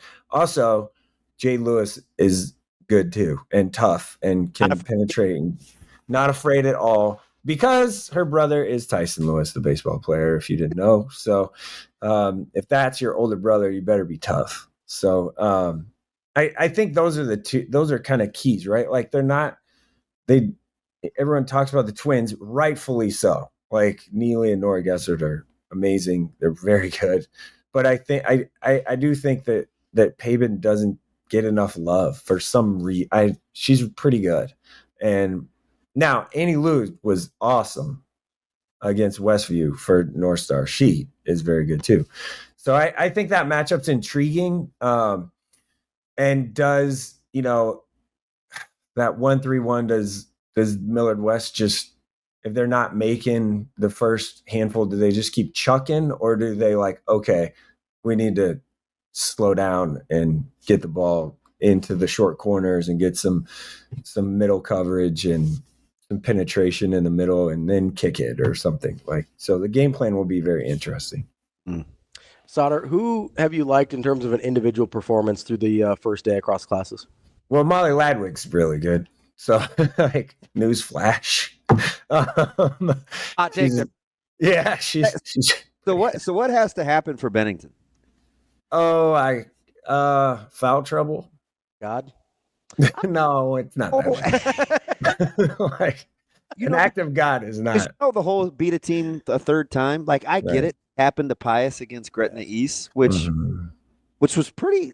I was low key impressed, man, because Pius had already beat them twice and two higher scoring games. Obviously, 35-28 is not going to be a high scoring game, but Pius had gotten that thing into the 40s the first two times in December and January, and Gretna East found a way to lock them up. Yeah, the one thing on the Gretna East thing. So one of those games, maybe both of them, but I know one of them for sure because I put it for a game of the week option, and Weekday Wade Coulter, the man, the myth, the legend, Weekday Wade at Gretna East coach, he texted me and he said, "Hey, hope this game doesn't win because we got about 4 girls out this weekend because they're club sports." I think that was the January 28th one, I think. Yeah. So they didn't have, like Sonora DeFini, who's one of the best athletes in the state overall. Like, they didn't have, that's the cool, here's the thing. That is the cool thing about Wade, to be honest. Like, he did it at Lincoln Lutheran with those volleyball girls, and he plays nice, I'll say.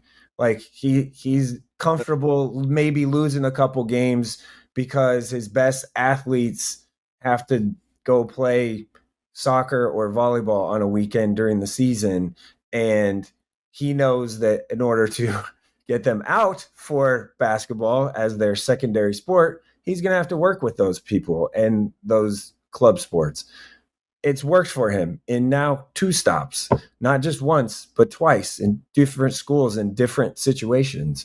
So I give him a lot of credit for being pretty flexible there. And I'm absolutely not saying that high schools should bend the knee to club sports, but especially during their season. But if you have to make it work, make it work.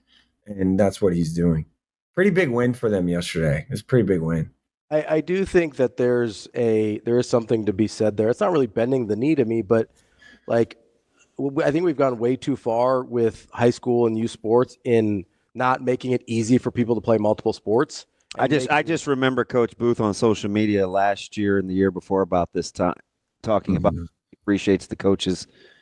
Obviously when you have kids that play both sports, which her daughter did. She's a volleyball coach. Some of that stuff, it plays well in the long haul. Well, and I think just, you call it playing nice, and that's fair. I think it's doing what's best for the kid, right? If the kid wants to be able to play both sports, it's really selfish to make it impossible for that to happen.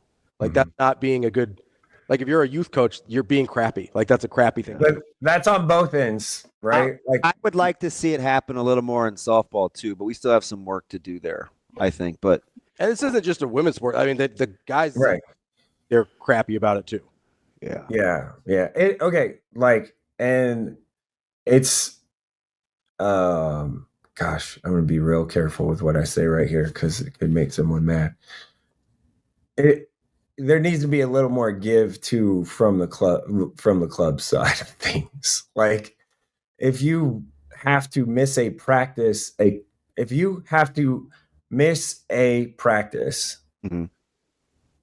a club practice, let's say it's volleyball, just saying, for a high school basketball game, that should be okay. And in some cases, it's not. So you're driving people away from the one or the other. Now, in this Gretna East case, I mean, go back to what a phenomenal job understanding and having a plan for both. Like, because Wade knows that in order for his team to be successful on the basketball court, he needs better athletes that maybe soccer or volleyball is their primary sport. He knows that. And there should be some give and take on both ends. that to where you can still find a way to be successful and be for kids and not just for either your ego or money, etc. I kind of want to. I don't want to fast forward. I want to preview a little bit next weekend in Lincoln. All right. Obviously, the city of Lincoln, the capital city represented. They've got 3 teams in. You have rematches coming off of losses. You have great stories. Bellevue West continued ascent. Papio, new kids on the block, man, just hanging tough. The wild card thing, that thing took on a life of its own, man. I know you had to kind of buckle down, man. How are you kind of previewing this deal? It was a lot that happened. Yeah, Monday was wild. Everybody plays on the same night, right? Right. And that's kind of the beauty of it too, right? Like everybody play on one. They give the option to play on Monday or Tuesday, and then weather or something you play Wednesday. But it's normally Monday and Tuesday. And some schools really like playing on the Tuesday because they know what they have to do on that, because people played on the Monday. I talked to coaches and athletic directors about it, and they would prefer to play on the second day. First, let me touch on the wild card thing. It's been a system that's been in place for over 25 years. It's worked pretty well for all the years. Same system, everyone loses, or everyone has played, and frankly, no one got cheated. So, because everyone is playing by the same rules and has for 25 years. Now, if you want to blame referees and stuff in the game and all that, that's totally different. I'm saying, the system isn't rigged towards one team or another. That's not the case. That didn't happen. That isn't what happened. Frankly, if you want to blame the system, blame the system of OPS has to play every OPS school and sometimes multiple times. And frankly, this year in boys basketball, OPS, there were, of the 9 schools, there were 2 that had a winning record. So that plays into your wild card points, and that probably affected some stuff. Just is what it is. Yeah. Those are the facts. That's not me throwing shade at anybody. That's factual numbers. So before people want to come at me about it, that's just 2 of the 9 had a winning record, and that plays into your wild card points for the season average.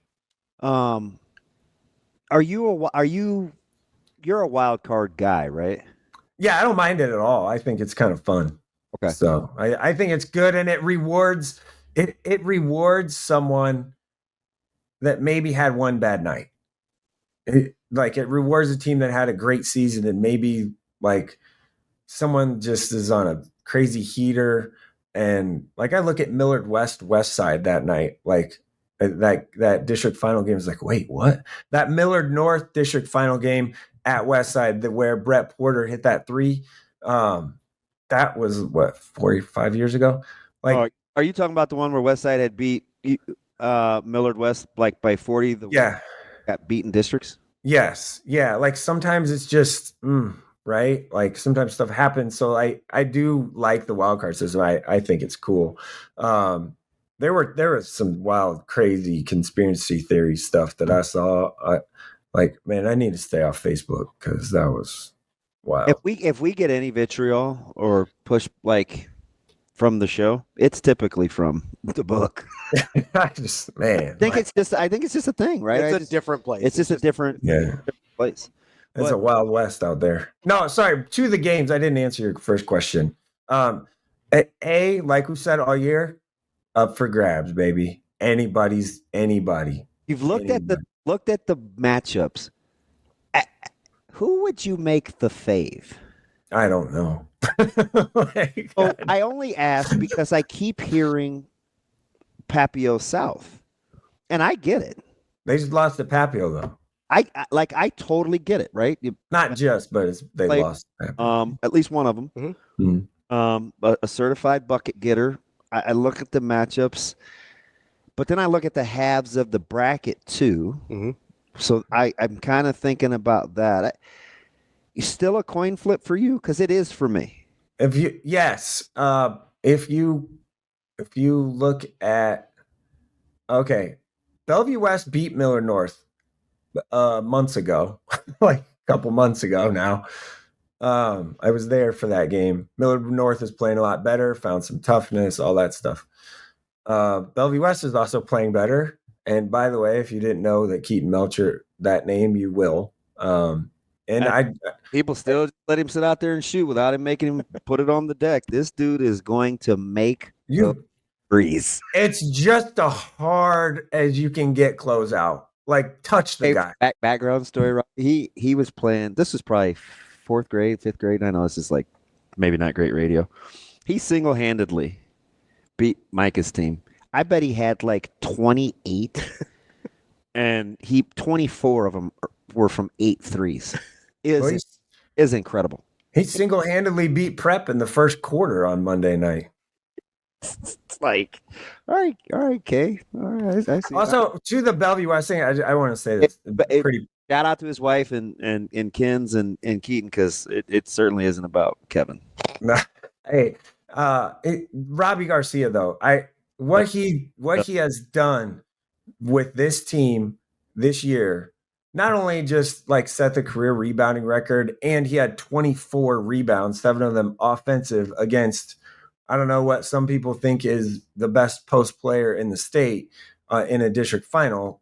Not only did he do that, him staying at Bellevue West when he could have left and gone anywhere and built a super team with, like, let's say if Robbie Garcia is at Papio South, Miller North, West Side, whatever, how much better would they be? So him staying there and riding with those young guys, and like that's a legacy type of thing, right? Like that's a thing where, man, like good on you. I mean, for doing that in a day and age where a lot of people would have bailed because, you know, Jaden Jackson's gone and all these seniors are gone and we just won a state title. And how am I going to do it with all these young guys that don't have the varsity level experience? I don't know. You're going to make the state tournament again because that's what Bellevue West does. Mike Sautter, NEBPreps, Hurrdat Sports. Appreciate it as always. We'll let you get on the road so you can get back to Lincoln, and then I assume you're heading back up on Saturday? Yeah, Saturday coming back to Sioux Falls, and then I will, Nebraska men, they got a pretty big game on Sunday, and that's my primary college basketball beat, and I will be in Lincoln on Sunday morning, and then Sunday at home against Iowa to even have a chance to get in. Yeah, they have. I mean, like I know that's how you had it drawn up. Yeah, it's just. Hey, can you imagine? I'm glad we're not on radio now because I can say this part. Can you imagine the kick in the computer? Why are you so close? What is this? What are you gonna say? Sorry, I was gonna say. Can you imagine the kick in the nuts if Iowa is the team that just crushes their season and dreams? For the 3 quarters against Michigan State last night, they looked like they'd be fully capable. I know. They looked like a team that wasn't fighting for much. They gave Sparty all they wanted. Man, and it's a rivalry game. Like, it's going to be nuts. It's a sold-out game Sunday. Nebraska has to win to get into the Big Ten tournament. So, like, and I do, honestly, I think if Nebraska men's basketball can win Sunday, and then they can win at least one in the Big Ten tournament, I think they're going to be like a 10 or in that 11-11 playing game in the NCAA tournament because the bubble is so weak. The bubble is weak, but the bid stealers are strong, Mike Sautter. We'll talk. Yeah. All right. Talk to you later. Drive safe. Yeah, bye. Hurrdat Sports Live coming up next. Welcome back, Hurrdat Sports Live. That's DB. I'm Ravi Lulla here at Hurrdat Sports Bar and Grill, where you can get the monthly specials, some fish and chips. Reuben, you said you saw the fish last night. Yeah. So what type of batter was it? It's the kind you like. Oh, okay, good. Although it's technically beer battered. Okay. But it is. It's what I was looked at talking about. 1,000 pictures yesterday, like some weirdos. Just looking at fish batter. Well, I wanted to make sure we were talking about the same thing. No, I was on board. I might have to make a little lunch order. I love how you said it's like the second or third nice thing you've done in, I don't know, the 10 years or whatever. But you're like, I'll take one for the team. I'll order I'll get the fish and send you a picture. I'm like, heck, you don't have to do that. I'm just gonna go talk to the staff. So plus it gave me time to hide. I'm so selfless, just ordering good food on your behalf. I got you. I'm totally watching Bill too, like work the room, even though it's not what he likes to do. Mm-hmm. I'm like, I gotta get I'm decent. Like I've faked for 25 years. I'm normally decent. Yesterday was a little harder for me though. Really? Yeah. Just like weren't hard to get in the groove. Well, I have zero control. Sure. It is pretty open and like zero. Yeah, I feel you. All right, and my temperament was just I wasn't. Oh, it was funny too because I was talking to a couple of people. And they're like, "Why are you sitting in the corner?" I'm like, "Just collecting my thoughts. I'm gonna recharge." What'd I say to you when you walked in the door? I felt bad because I felt I was a little aggressive, and then I was like, "Well, he knows I'm joking." No, I genuinely felt bad because I wanted to be here. I was probably going to be here just before. What did I say? You said yesterday's kind of a blur. You said, where you been, man? I've been walking around for the last hour like a little kid looking for my parents. Okay, you didn't have to say. Okay, no, you could have generally said it. That's what you said. You asked me what you said. I wasn't gonna put you on blast, but you're like, what did I say? So I'm like, okay. Paraphrase. Let's go, baby. Serious? It's my bad. I did feel bad though, because I meant to be there earlier, and so I went home to let the dogs out. I'm good. I went home to let the dogs out. I hope you enjoy your fish. And I was like, oh man, I can't. Don't choke. So, Can I pet that dog? Eat slow. Had some congestion going on, so I took a little cold medicine and I sat down for a minute. I just passed out. I envy you people that can do that during the day. I wasn't happy about it. I was trying to get ready. I envy you people. I was just like, oh man, I just need to sit for a second. What are you taking? It was just because a lot doesn't work for a cold. Yeah. So I do kind of a combo platter. I'm not gonna lie to you. Okay. Because there's no okay. I know we got some medical professionals that listen to us. So I don't want them to don't want to put me on blast here. Oh, what? As if you just didn't go verbatim. You asked me what you said. You know better. Like you could have. You didn't have to do the whole kid parent thing. It's fine. It is. No, but I did feel bad because I intended to be here for you, and I that's on me. That's on me. Sasha. Hello, Sasha had my bag. She usually does. But no, it was. So I'll usually go a day if it's daytime. I'll usually go a Dayquil, and then I'll take a couple Advil on top of it, and then I usually take an allergy pill as well. Oh, yeah, that's a lot. My barber turned me on to Coricidin. Oh, okay. Because the rest of the stuff doesn't really work. I haven't tried that. Just had to call in a script in Lincoln for Caleb. Yeah. I'm like, bro, you have everything at your disposal. You do not need. He doesn't need you to call. Well, actually, he bypassed me. He's talking to Jay. He's like, yeah, Caleb has this. I'm like, how do you know? Shoot. I do think that's funny. It's a little funny. I'm over you this segment. You over me? Yeah. What'd I do? Oh, super happy. What? I'm over you. Are you over giving out winners to our friends? No, because I'm mad at what you call it. Because it was really a push. Technically, it wasn't. SIU? Really it wasn't a win. Well, it depends on where you got it. Because if you waited till late, they were a half a point favorite. Oh. So you would have got it. I know. On the game winner. I don't know what people do when they do. I don't either. But I'm not gonna put that one on you because technically you beat the closing line. That's the goal. You beat the closing line, so that's a win. So today is easy if for your $5. Okay. Or 10. For what it used to cost you to go to a spring game. Did you finish the math? Because I think it's extraordinary what you were trying to do. Yeah. So here's what I'm gaming out. I need some. I need a number. You need So I'm averaging out because I don't know how TK many. TK or Ryan or somebody. I don't know how many people per section are for volleyball because that's going to be the big ticket. So there's 10,000 at the Bob. So I think It's somewhere between 8 and 10. Some say like 84. But Some they're doing talk about. standing room only. I So know. I'm going to say 10. Okay. 10's fine. Is that fair? Yeah, say 10. So I'm going to average it out because the standing room were 20. The one section was 45, one section was 55, one section was 65, right? So I'm going to call it 40 as an average. $1? Yeah. Okay. Is that fair? Yeah. So 40. Although I think that's. You're giving the number of seats Yes. in each Yeah. dollar. Okay. So like if I'm averaging out. So that puts you at 400,000 if you sell it out.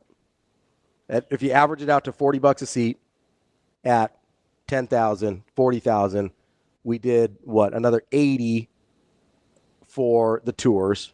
We haven't even gotten to football yet, and we're basically breaking even. Okay, so you saw the note for the food truck vendors was non-alcoholic.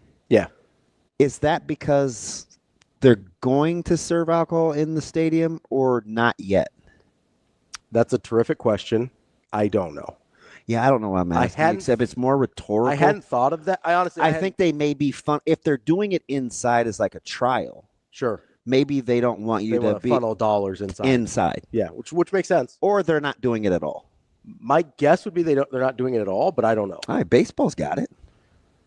It's a really long day. I don't know if you want people drinking that whole time. I don't know. You ever stood in line for fan day? I have not, actually. Back in the day. Hey, little Timmy, hold my fake Gatorade. I mean, listen, people want to. It looks a little watered down. Well, I had it in the freezer. The ice melted. That's not water, little Timmy. Hold my Gatorade. No, I don't know why I said Timmy. I don't either. Nobody's naming their kids Timmy anymore.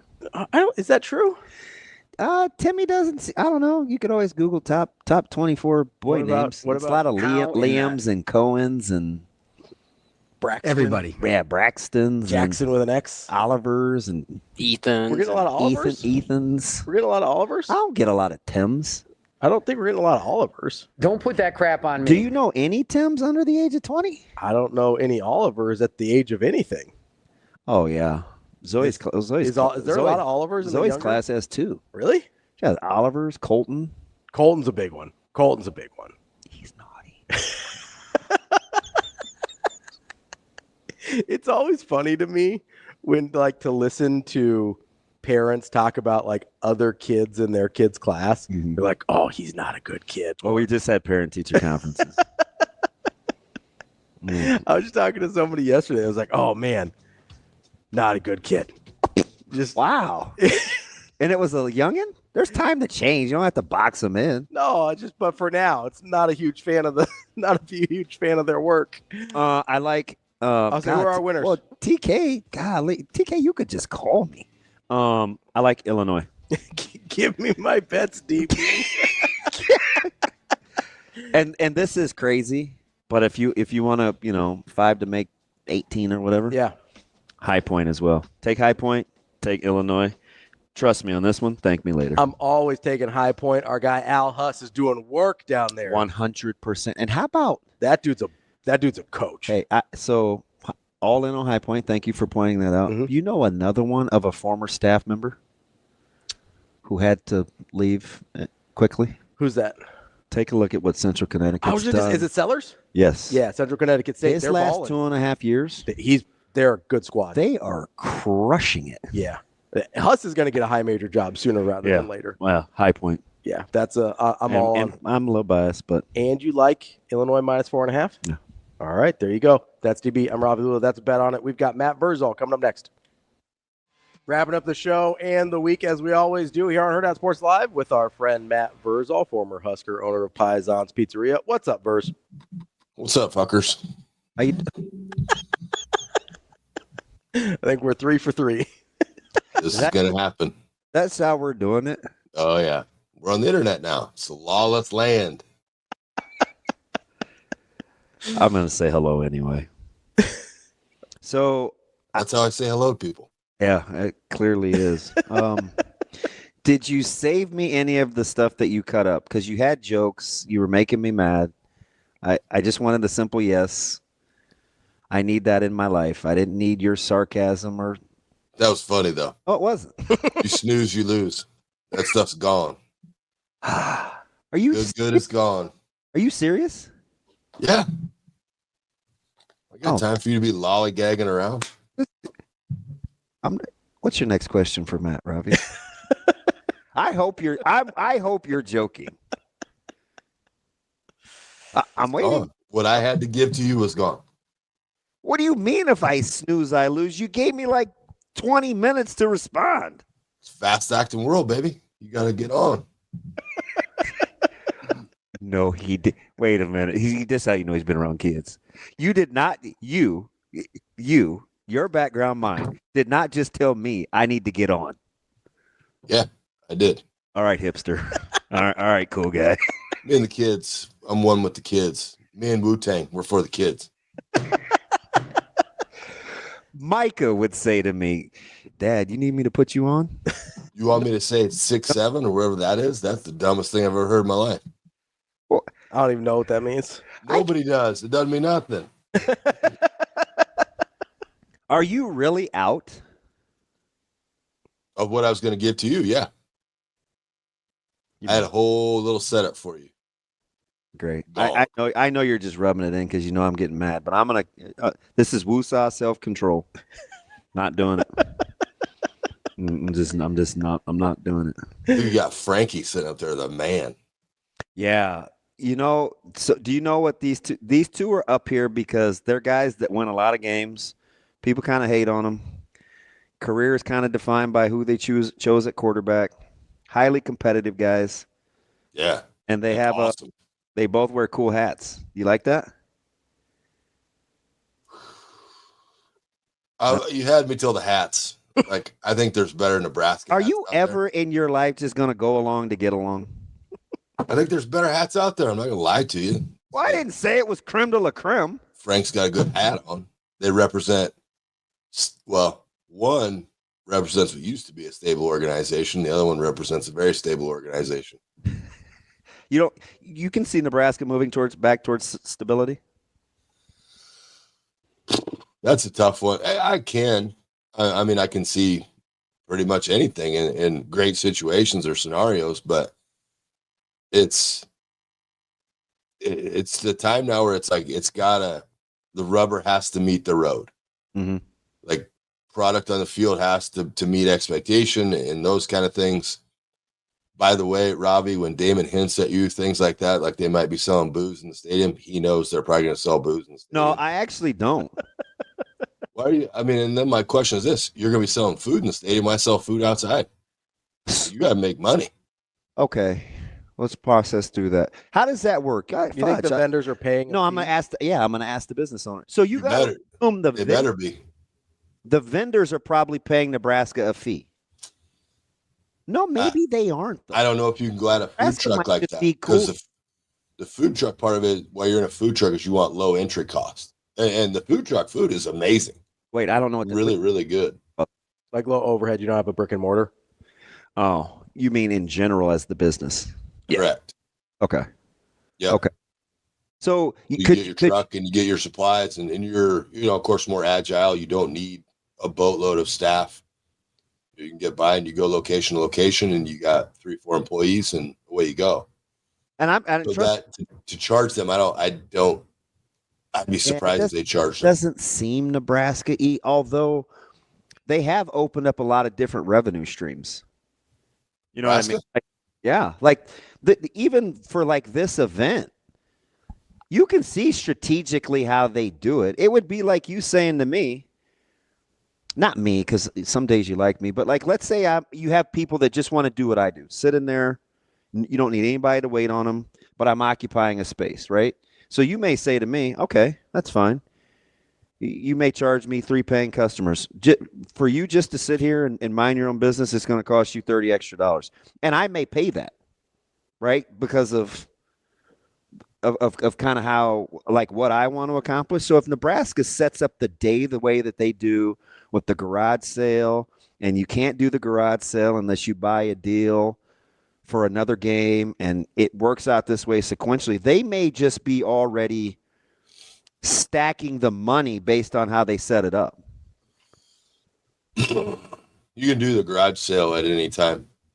But you can't. So you can't do that. You can't go to the. You can't do that thing without buying either volleyball, the tour, or football ticket. So you're in baseline for no less than $10. I really feel like you're just creating yourself a lot. You're going to get $10 tickets? Like, you're just creating, like, to me, just open stadium, let everybody go get boozed up, play the game, see what you got going on, and then call it a day. All right, so I want to go back to the alcohol versus food thing. Maybe Nebraska will want you to eat outside as much as you can, so they don't have to staff the concessions inside. If they are going to do practice alcohol sales, maybe you want more body. I don't really know. Maybe it's just, I mean, we talked about how long of a day it's going to be. Maybe they just want people to have food between events. Like if they're, because if you're starting at 8 a.m. with tours, I imagine concessions that's right. 8 to 2. 8 to 2 is the food trucks. And then once the thing starts at 2, you're already in the stadium. So that's probably what that's probably what it is. There you go. Does that make sense? None of it makes sense to me, but I would just play a game. Is this because I would just play a game and call it a day. You just want to see the spring game. Correct. I want to see with my own eyes what you got. I don't want to watch the dumbest thing ever created, 7-on-7. I would go watch the volleyball. The volleyball's cool. I like that idea. Yeah, it's a great idea. But I don't work up there, so they don't care what I say. I can't find my chew, and I'm getting pissed. I know something is clearly wrong with you. Like, are you talking about the little white thing you put in, or like? No, I got those in. I need a dip. Dip. So you double up. And I'll find it. Dip. 2 of these and a dip. Gosh. These are 9 milligrams too. Shout out Kim Hall. She's got some new 9 milligrammers out there. They're great. Ooh.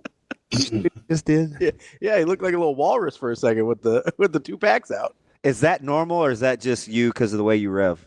That's all day, every day. But most people don't put 2 in, do they? Nope. Very true. Do that again. Cut from a different cloth, Benny. You didn't even use cut from a different cloth. Burrs is built different, and he's like frisky because he can't find a dip. I know. I did think he was looking for something. I couldn't figure out what it was though. I can't find it. Get pissed. Yeah, most people get hangry, and you get dippy, depangry, or I don't know what's something that is. So okay, so if you're not like the breakdown though, Matt, for how the day goes, we're kind of football guys, but I'd entertain something for fans. You just at some point you just got to go greater good for this thing, right? And do the whole fan experience. Yeah, sure. I mean, it'll be a cool day for the fans if you do everything. You go through the tour and you get to see the volleyball and the attempted football. That'd be fun. Be a fun day. I mean, it's regardless of how it goes. I'm just an old curmudgeon. Like I don't get to go to a lot of games. I don't watch a lot of games. I don't do any of this stuff. I let people talk over me when I'm trying to answer very politely. But I would just like to see them play, because then I like to see with my own eyes. I don't want to wait till the first game. I'm selfish like that. Like I want to see how your transfer linemen look, how your existing linemen look. Who are you going to put in to replace on your defensive line? Like those are all cool things to me that I would love to see, but we don't get to see that. So we'll just have to wait till the first game. Yeah, I'm with you, Verz. And not even just I have somebody to be crabby with. Well, I'm not being crabby about it. I like Nebraska football. I want to see him play a game. Like I don't think that's asking a lot. I mean, it's cool for me because you don't get all the questions answered, but you get a little morsel. Hey, you get a little taste. It's a little preview. You're like, how are you going to replace like your receiving core?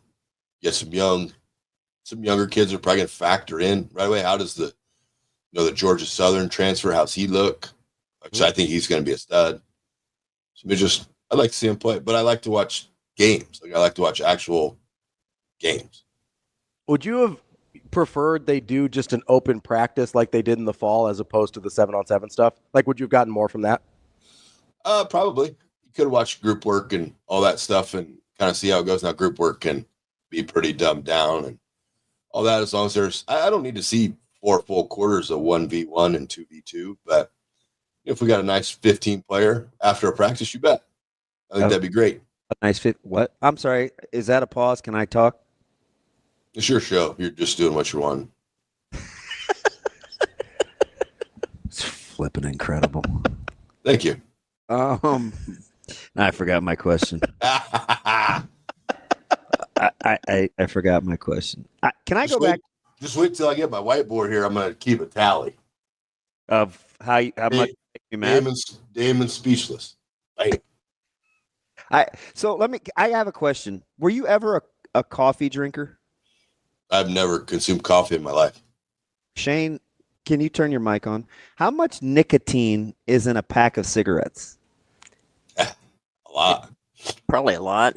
Do you know, like, roughly? I don't know. I know it's probably a lot, and I know. And you're going to ask about the vape thing, but you can get it in different amounts. Are we going to act like this dude doesn't have 18 milligrams of nicotine in his mouth? A pack of cigarettes typically contains 22 to 36 milligrams of nicotine. So you're at almost a pack sitting in your mouth, chilling. Well, he'll be at it once he gets the dip in.